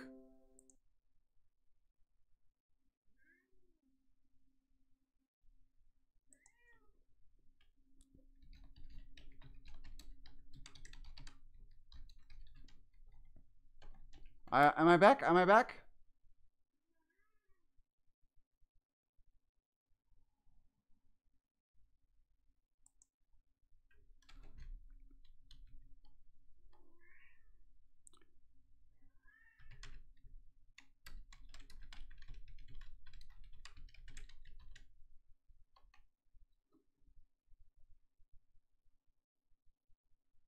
The connection crashed for some reason. I don't know why. The music is out by the way, so don't worry, the silence is according to plan. I don't know what happened. OBS just suddenly lost connection and then regained connection. So, you extend your hand, she takes it, and off you go. You choose a point a little further ahead in Rose's timeline, just to give her time to miss you. Just in case. B, really? You zap to the doorstep to ease Roxy into it. She plasters herself to the wall next to the door, breathing heavy. You take care of the knocking part. Whoo, shit, boy! This is it! Look at all these fucking trees around my house! Hoppy shit!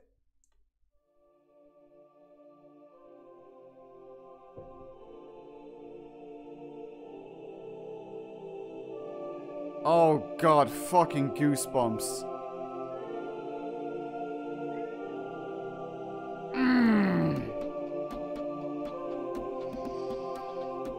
This music.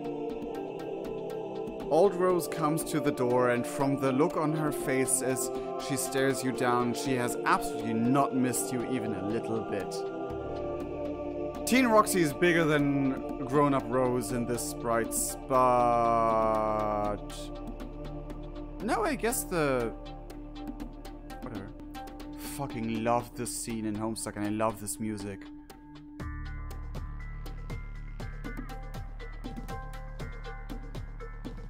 Why is this so tense now? I have no idea. Aldous comes to the... okay. Ah. My incorrigible male person. What did I tell you before? You should not be here, or now.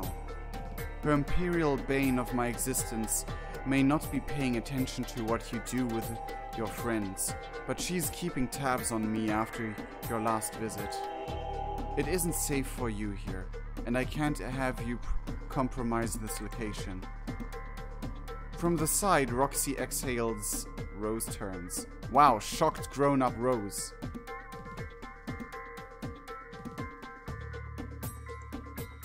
Her voice is soft and broken, snow falling from branches. Oh, sorry, Miss Moms. Mom Lalonde? Roxy. We didn't mean to bust down operations. I just wanted to meet you. No, I know. I know it. And despite the circumstances, I am so glad to have been able to see you too. More than you know. But you can't stay. Yeah, okay, of course. Yeah, no worries, I'm sorry. You have to go right now before...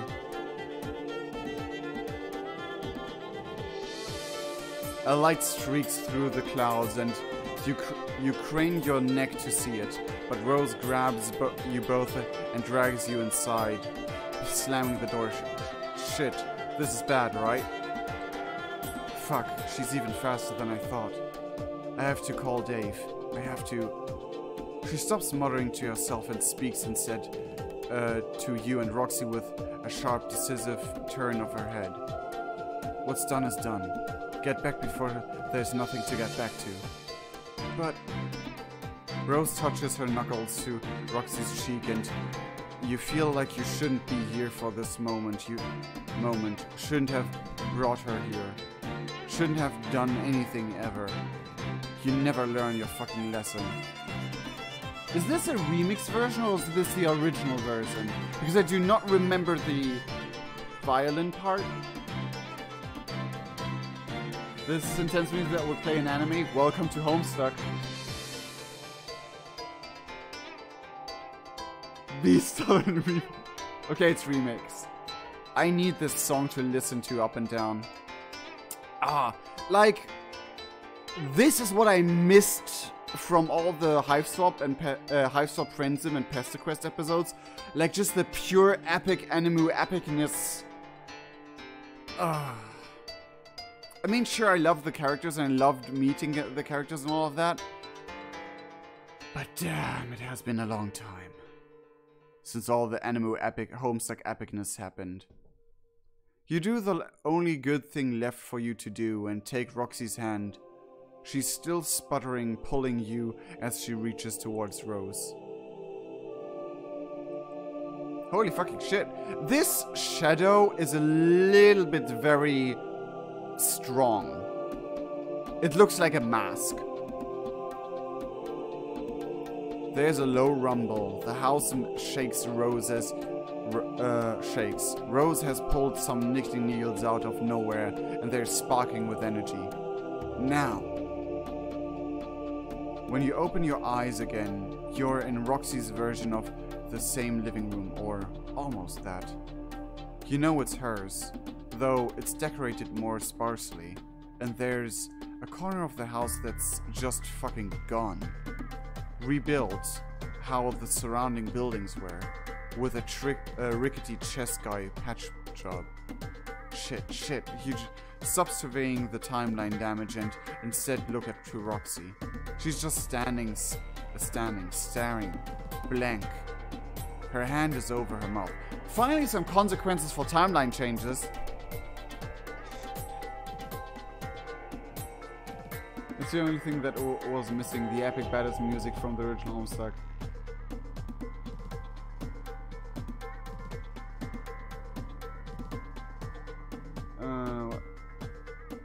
This is the moment I've been waiting for. Nope, I'm sorry. This is out of the picture now, I guess. Her hand is over her mouth. We're so sorry. You never should have suggested they do that. It's probably best for you to go. All you do is make things worse. The slackness in her face turns to panic. No, please. I shouldn't have asked to go. It's my fault. Don't leave me. In your guts, you know you're the one in the wrong.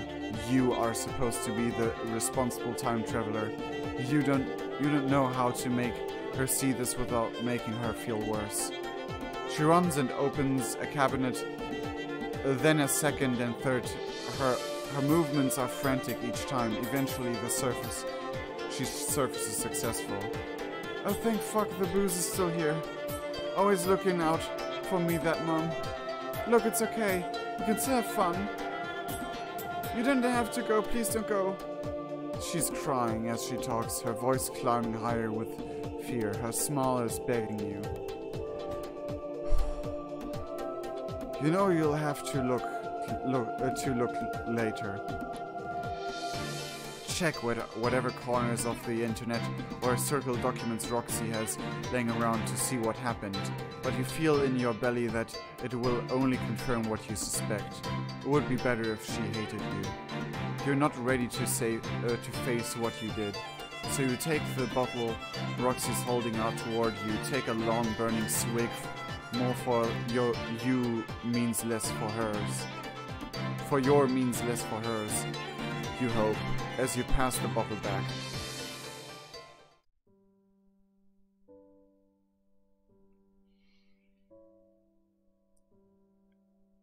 This panic of please do not go is such a fucking mood. I was in that place a lot of times. Without the booze, but I have been in the spot of fearfully and panically trying to convince someone to stay. So I just need a second to digest that. I got remembered of those times.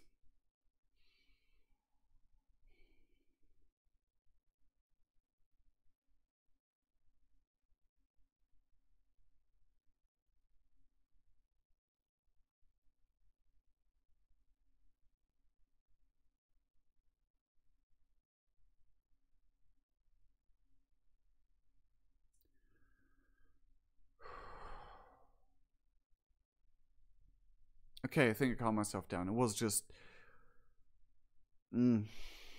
just felt very close to home right there.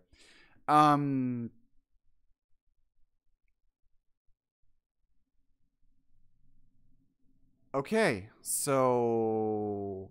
we probably killed Alpha Rose too early.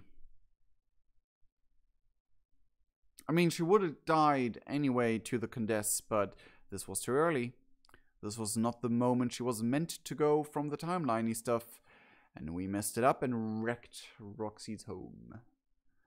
At least, at the very least, and I highly appreciated that we got some freaking consequences to our timey-wimey shenanigan actions.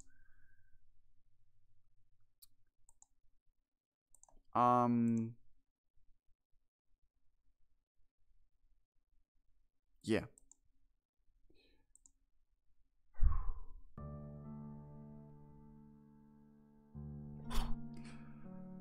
Okay. Okay. A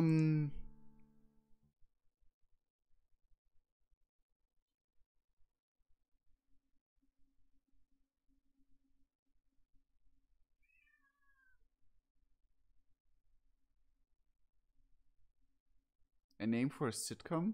How I Killed My Best Friend's Mom. Yeah, that would be a fun sitcom.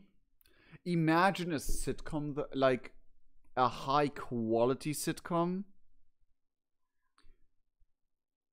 with like epic legendary moments and not just like silly over the top weird moments.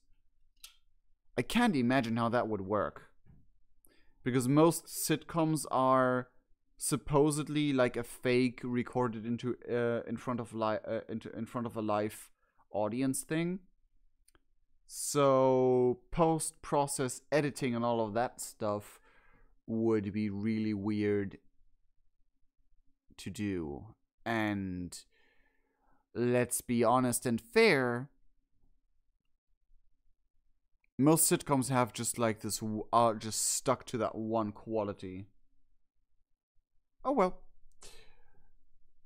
Personally, I'm not a fan of sitcoms itself, but eh. There's gotta be another answer. Zoom forwards. None of this matters. And we go forwards to the actual choice that does matter. Okay.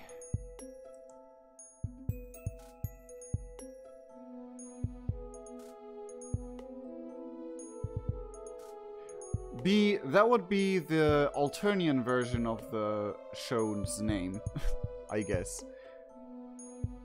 Moms are cool, but so are friends.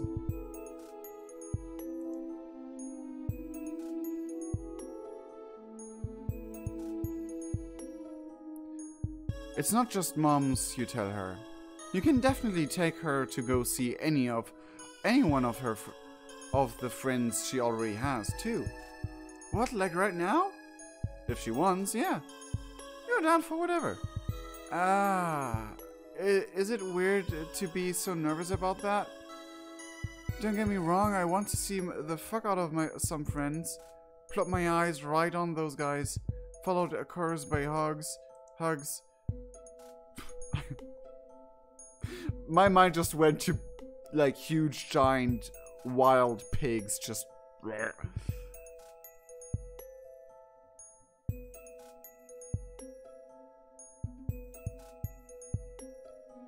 With Jane and Jake, please. We're gonna try that, I guess. Uh-oh.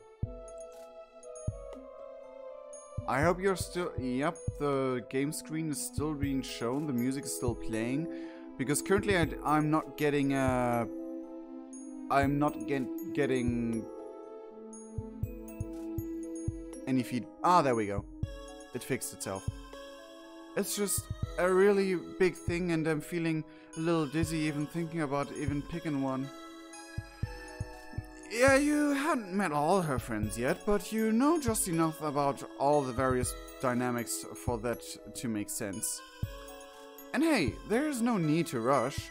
You could take her somewhere else, just the two of you.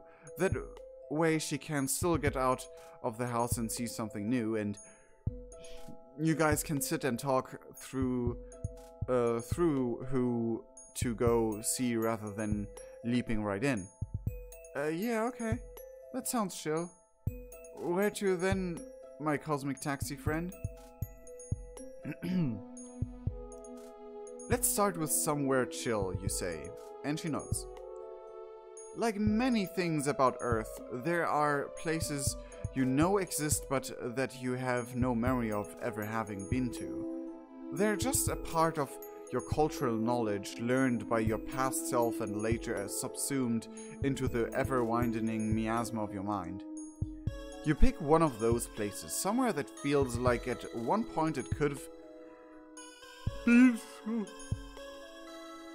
Why am I yawning all of a sudden?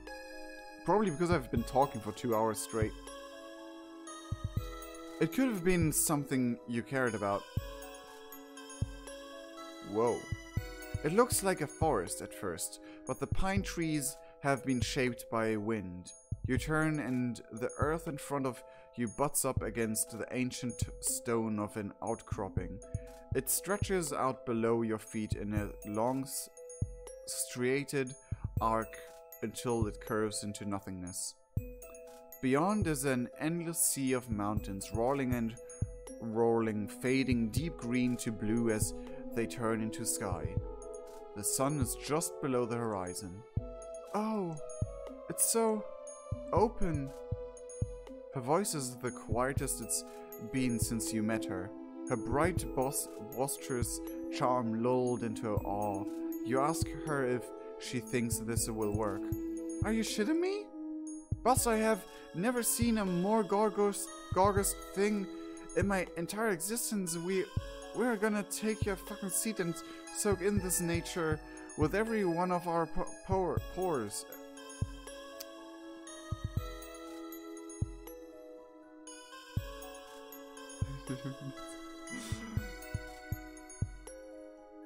Guy dude, I kinda agree with that statement. Like, on the Twitter post, on the first site, compared to how I view them now, I agree with that statement. For everyone watching this in archive, his statement was, sprites aren't as bad as initially thought. So, yes, my personal opinion about the sprite should be known by now, about this specific sprite, but in the flesh, in the game, it is better than the crappy quality of the Twitter screenshot. Boss, I have no... Okay, I already read that. The visible ones, I mean. Don't go getting any ideas, wink. Or do, to be honest. You could be doing naked cartwheels right now and I wouldn't even notice because as I said previously, my eyes are slurping up these sights. Fair. You're not agile enough for that, clothed or otherwise, but you are glad she likes it here. Now the second fandom question comes up. How does MSPA really look naked if he's not entirely human? But just shits and giggles here.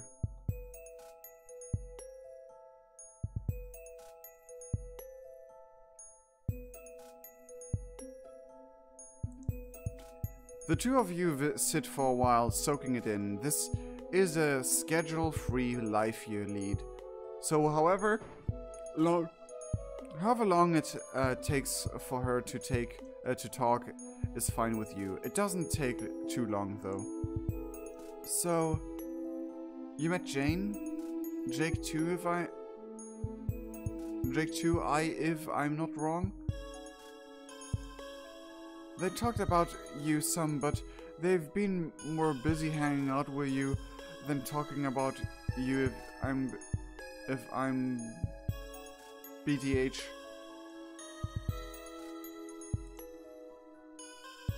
Brutally, terribly honest? Is that what BTH means?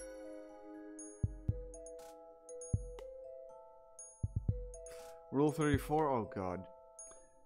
I once had a phase where a friend of mine kept like asking me, look that person or that character up. I was like, no, do I have to? Why don't you look them up? Because because I don't have my own computer. I'm using my parents' ones. And he was just like constantly forcing to look up random characters I don't even know about on that site just to check if they are there. I've seen some shit, dude. At one point, I refused to look characters up because I was just like, no. For heck's sake, no. Go into a library and look it up there or whatever. But don't pull me into that. I don't want to see that. Most of the time. How about, Strider? He hasn't said anything about you, and I like to think he'd tell me if he got the first visitor of his whole life, but maybe he wouldn't be ready to share with me. It's a pretty big thing for me, and for him it'd be even bigger. She seems poised to continue hypothesizing about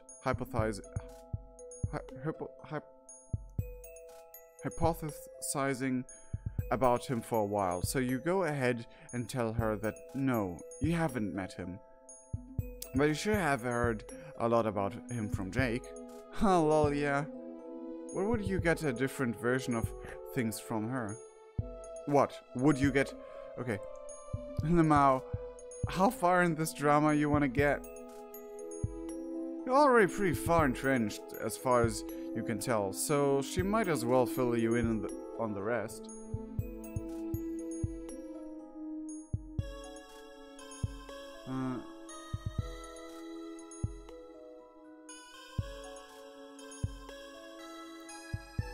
Be pressed to. Well, I think Condi would read that and demand from her to not do that.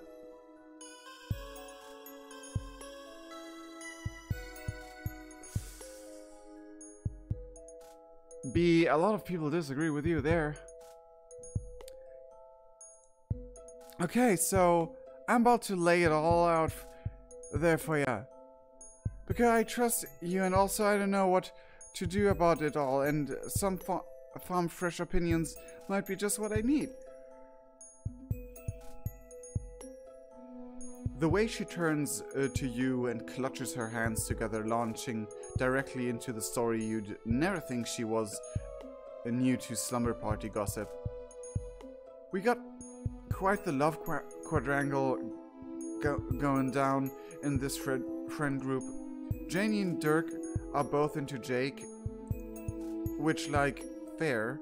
He's very sweet and hunk no matter how you slice it. Jake, as you may know, is a wild card here. No idea who he might go for, which is also fair. If I am to continue to be a referee here, because Jane is a stone-cold fox, luscious babe going hecka places, and Dirk is, phew, he's just about perfect. So she trails off and wrinkles up her nose as she looks back out over the mountains. Her gaze is heavy with longing. Don't you me? What? Just seems like she's leading up to her spot in the quadrangle is all. Yeah, well, I'm in there, liking the last one I mentioned.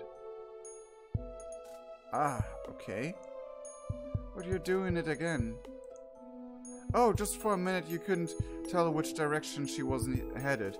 You thought she might be jealous of Dirk himself, the way she looked when she said all that, but it's that she has feelings for him. You're just trying to keep up. Roxy laughs and covers her face. Goddamn, called out here on top of the fucking world. You're not wrong, I guess, in a way. Not to continue the vicious call-out, but earlier it was her mom she said she tried to be like, and now it's Dirk? You're like the president of the universe at trying to figure out who you are and trying to on different ways of being to see what fits. So no judgment there. It's just that it seems like she has a lot of questions about who she wants to be, which is alleged as hell. That's life, baby.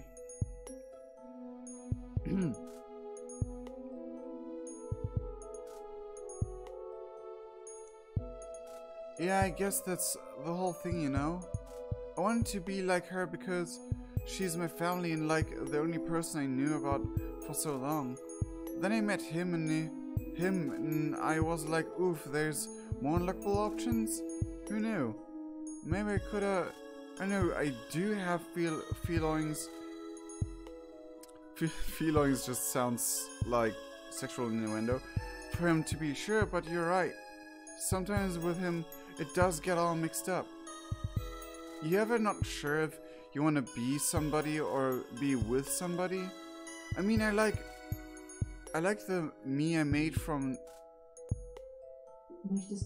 Shut! Alexa? Stop!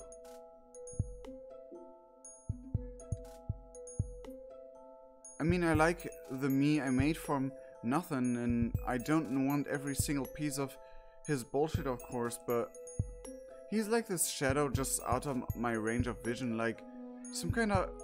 What if me, if I had just been... I don't know, if this makes any fucking sense outside my own head, though. What's that you said about that turnways mirror? Let's hop on that universe jumping train and see where it takes us. Metaphorically, I mean.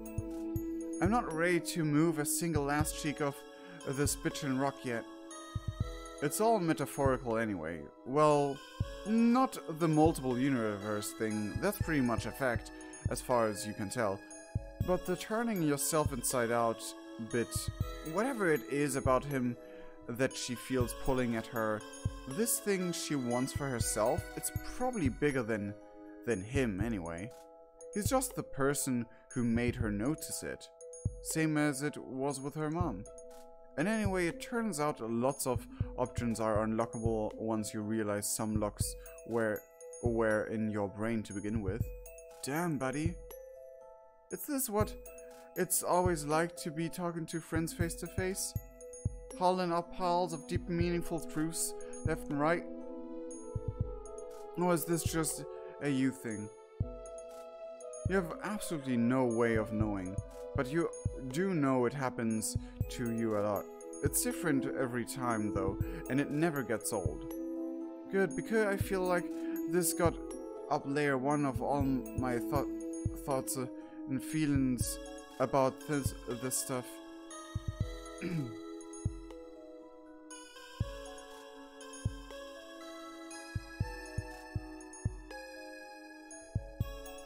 Well, for one, it isn't a headcanon anymore, it is a thing in Homestuck 2 and I think the epilogues. Second of all, there's not even a mention of a trans thing, just that some character traits about Dirk are what she strives for. And that has been a part of Homestuck 2. I'm a little afraid to dig deeper, but if you're there with me, maybe we'll find some shit in there and not just big empty question marks. Shit, yeah, you can go for round 2 whenever. Your game keep digging at identity all day if she wants. Though they did come up here to decide who to visit, right? Does this mean the choice is Dirk? God, I don't know, man. Yeah, maybe, eventually. I wanna see all of 3 of them, plus another friend I haven't mentioned yet, but you'd get along with her because she's also an alien. Interesting. Because the universes and like the cherubs and all, they always lost contact with each other whenever the timeline wasn't the connected or alpha timeline anymore. And since this isn't the alpha timeline, I guess she didn't have contact to this alien friend, which we all know who she's talking about, in a while.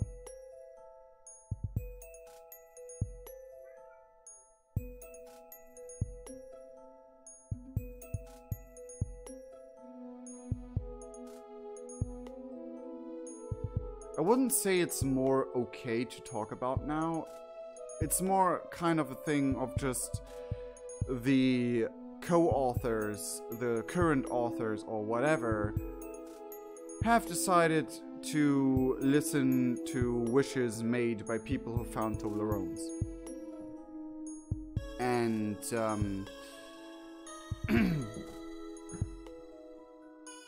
that's a whole nother topic to talk about.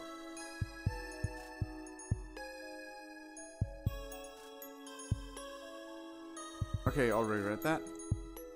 But I might want to start with my kid mom who is visitable. Not yet though. Lol, I never would have thought I'd be putting this off any longer than I had to, but meeting you has been one of the best things I ever did. I want to sit and stew in this friend soup with you for a bit longer, and then savor the bites of my other friend soups when I can. However ready to eat or not I might be. Shit, this metaphor is getting away from me. Can you take over? You're not sure how salvageable it is, but yeah, you're down to shimmer with her as long as she wants. And you think she and her teen mom will get along very well. Shared mom trauma and drama included whenever it comes time to introduce them. She shouldn't worry about being perfectly ready either. You haven't skipped ahead to see who she becomes, but you're pretty confident she has it in her to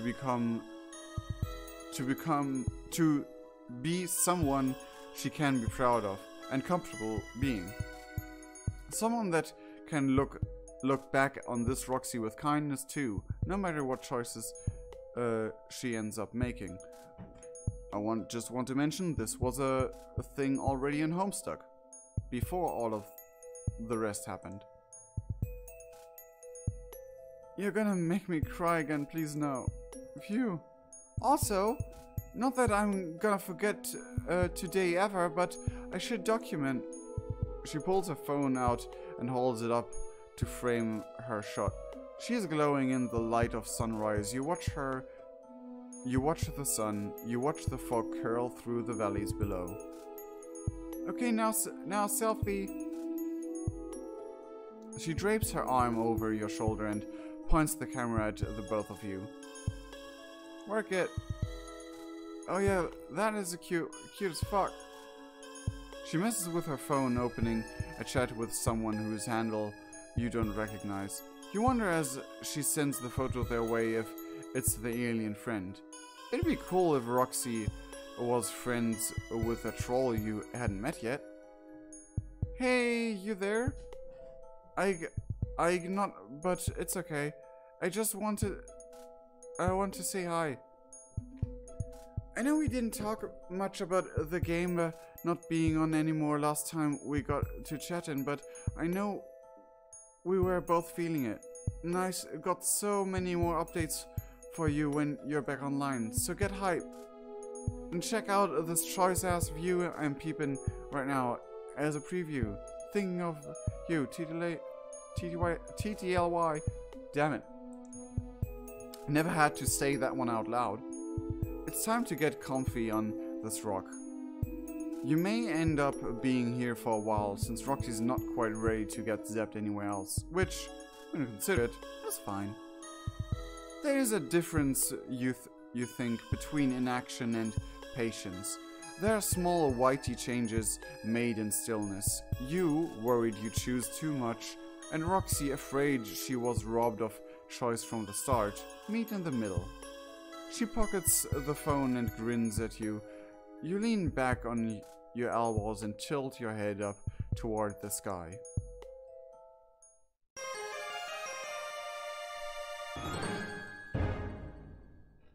That was perfect in sync on my end. I don't know if it was on your end. But yeah, this is the chillin' good ending. And the final ending we are having today. My cats have been wanting to get some food for 40 minutes, so I'll wrap it up as fast as I usually do, so not at all. So, I know that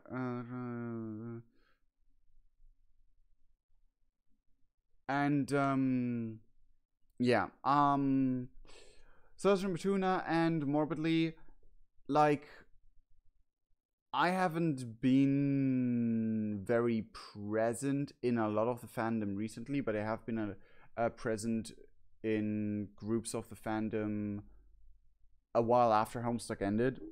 And personally, I haven't even heard of those headcanons often. I have seen like random headcanons being spread all over the place, but they were less headcanons and more like fanons, like wish thinking or alternate universe thinking or fanfiction thinkings, more than headcanons. And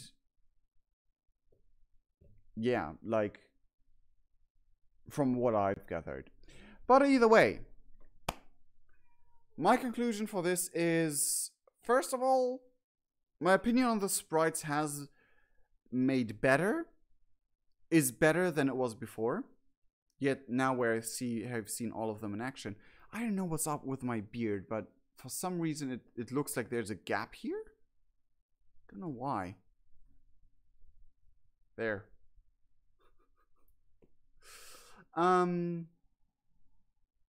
This route was a lot mood. This route, like, from writing style here, was pretty good. It was pretty damn decent. It was really enjoyable. The only thing I kinda like was waiting for happening, but it didn't happen, was Roxy telling MSPA reader, but I'm in tough luck because Dirk is gay. Well, Strider is gay. Because Strider is definitely 100% gay. He's not bi, he's not pan, he's 100% gay. So, and Roxy knew, as far as I'm aware. So I was kind of wondering why she didn't say it, like, don't have a choice anyway in that regard at all. So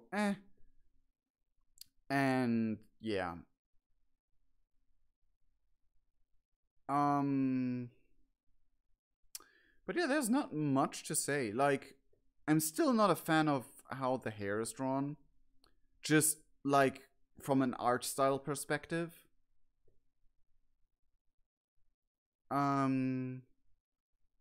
Just because, I don't know, it doesn't suit the, like, all the representations of Roxy I've seen all over the place at all. And, or my headcanon. And that's why it's not my cup of tea. Or cup of hot chocolate, I should say.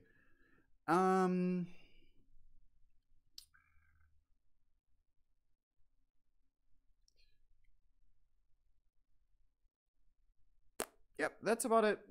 I have nothing more to say. Besides that, again, a reminder for everyone who hasn't heard it the first time.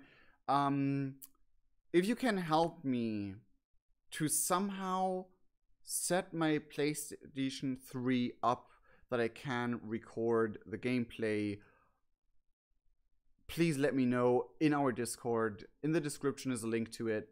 If it's not active, then please write a comment that it's not active anymore and I'll change it. But yeah, I really need that for a future project I'm doing. And it may or may not have to do something with maybe Homestuck or not, but I won't say anything more than that.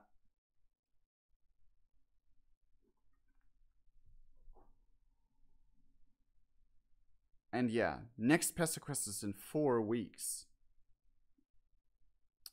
It's kind of weird. They have said that they had something special in mind, so I guess on the 1st of April will be something super special, as in either an April Fool's messing with us thing, or Dirk plus the PESTERQUEST epilogue. Who knows? Who knows? Either way,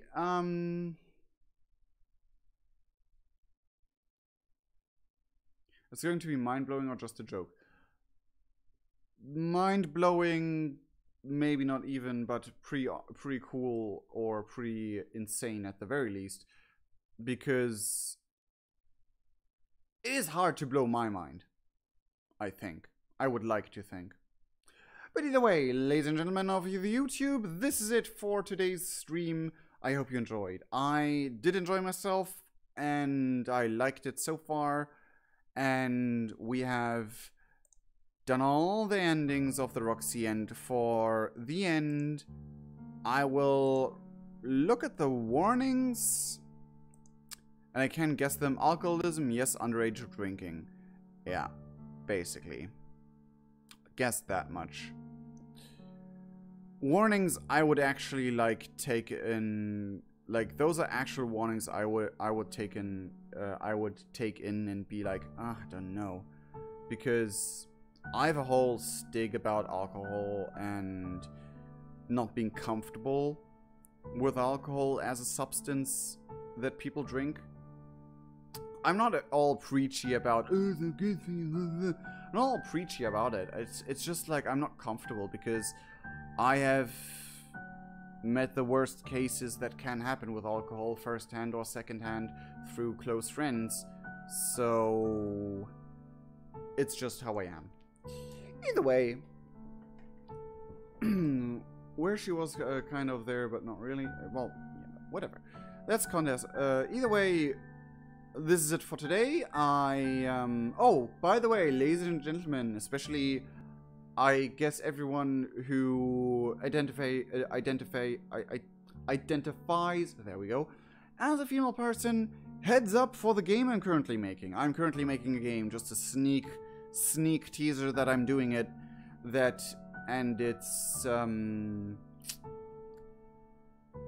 it has a main focus on female characters for a special, and if I am able to do it on time, I have only 4 days left, but if I'm able to do it on time, it will be something special in that regard, but it's nothing to do with Homestuck. I just wanted to mention it.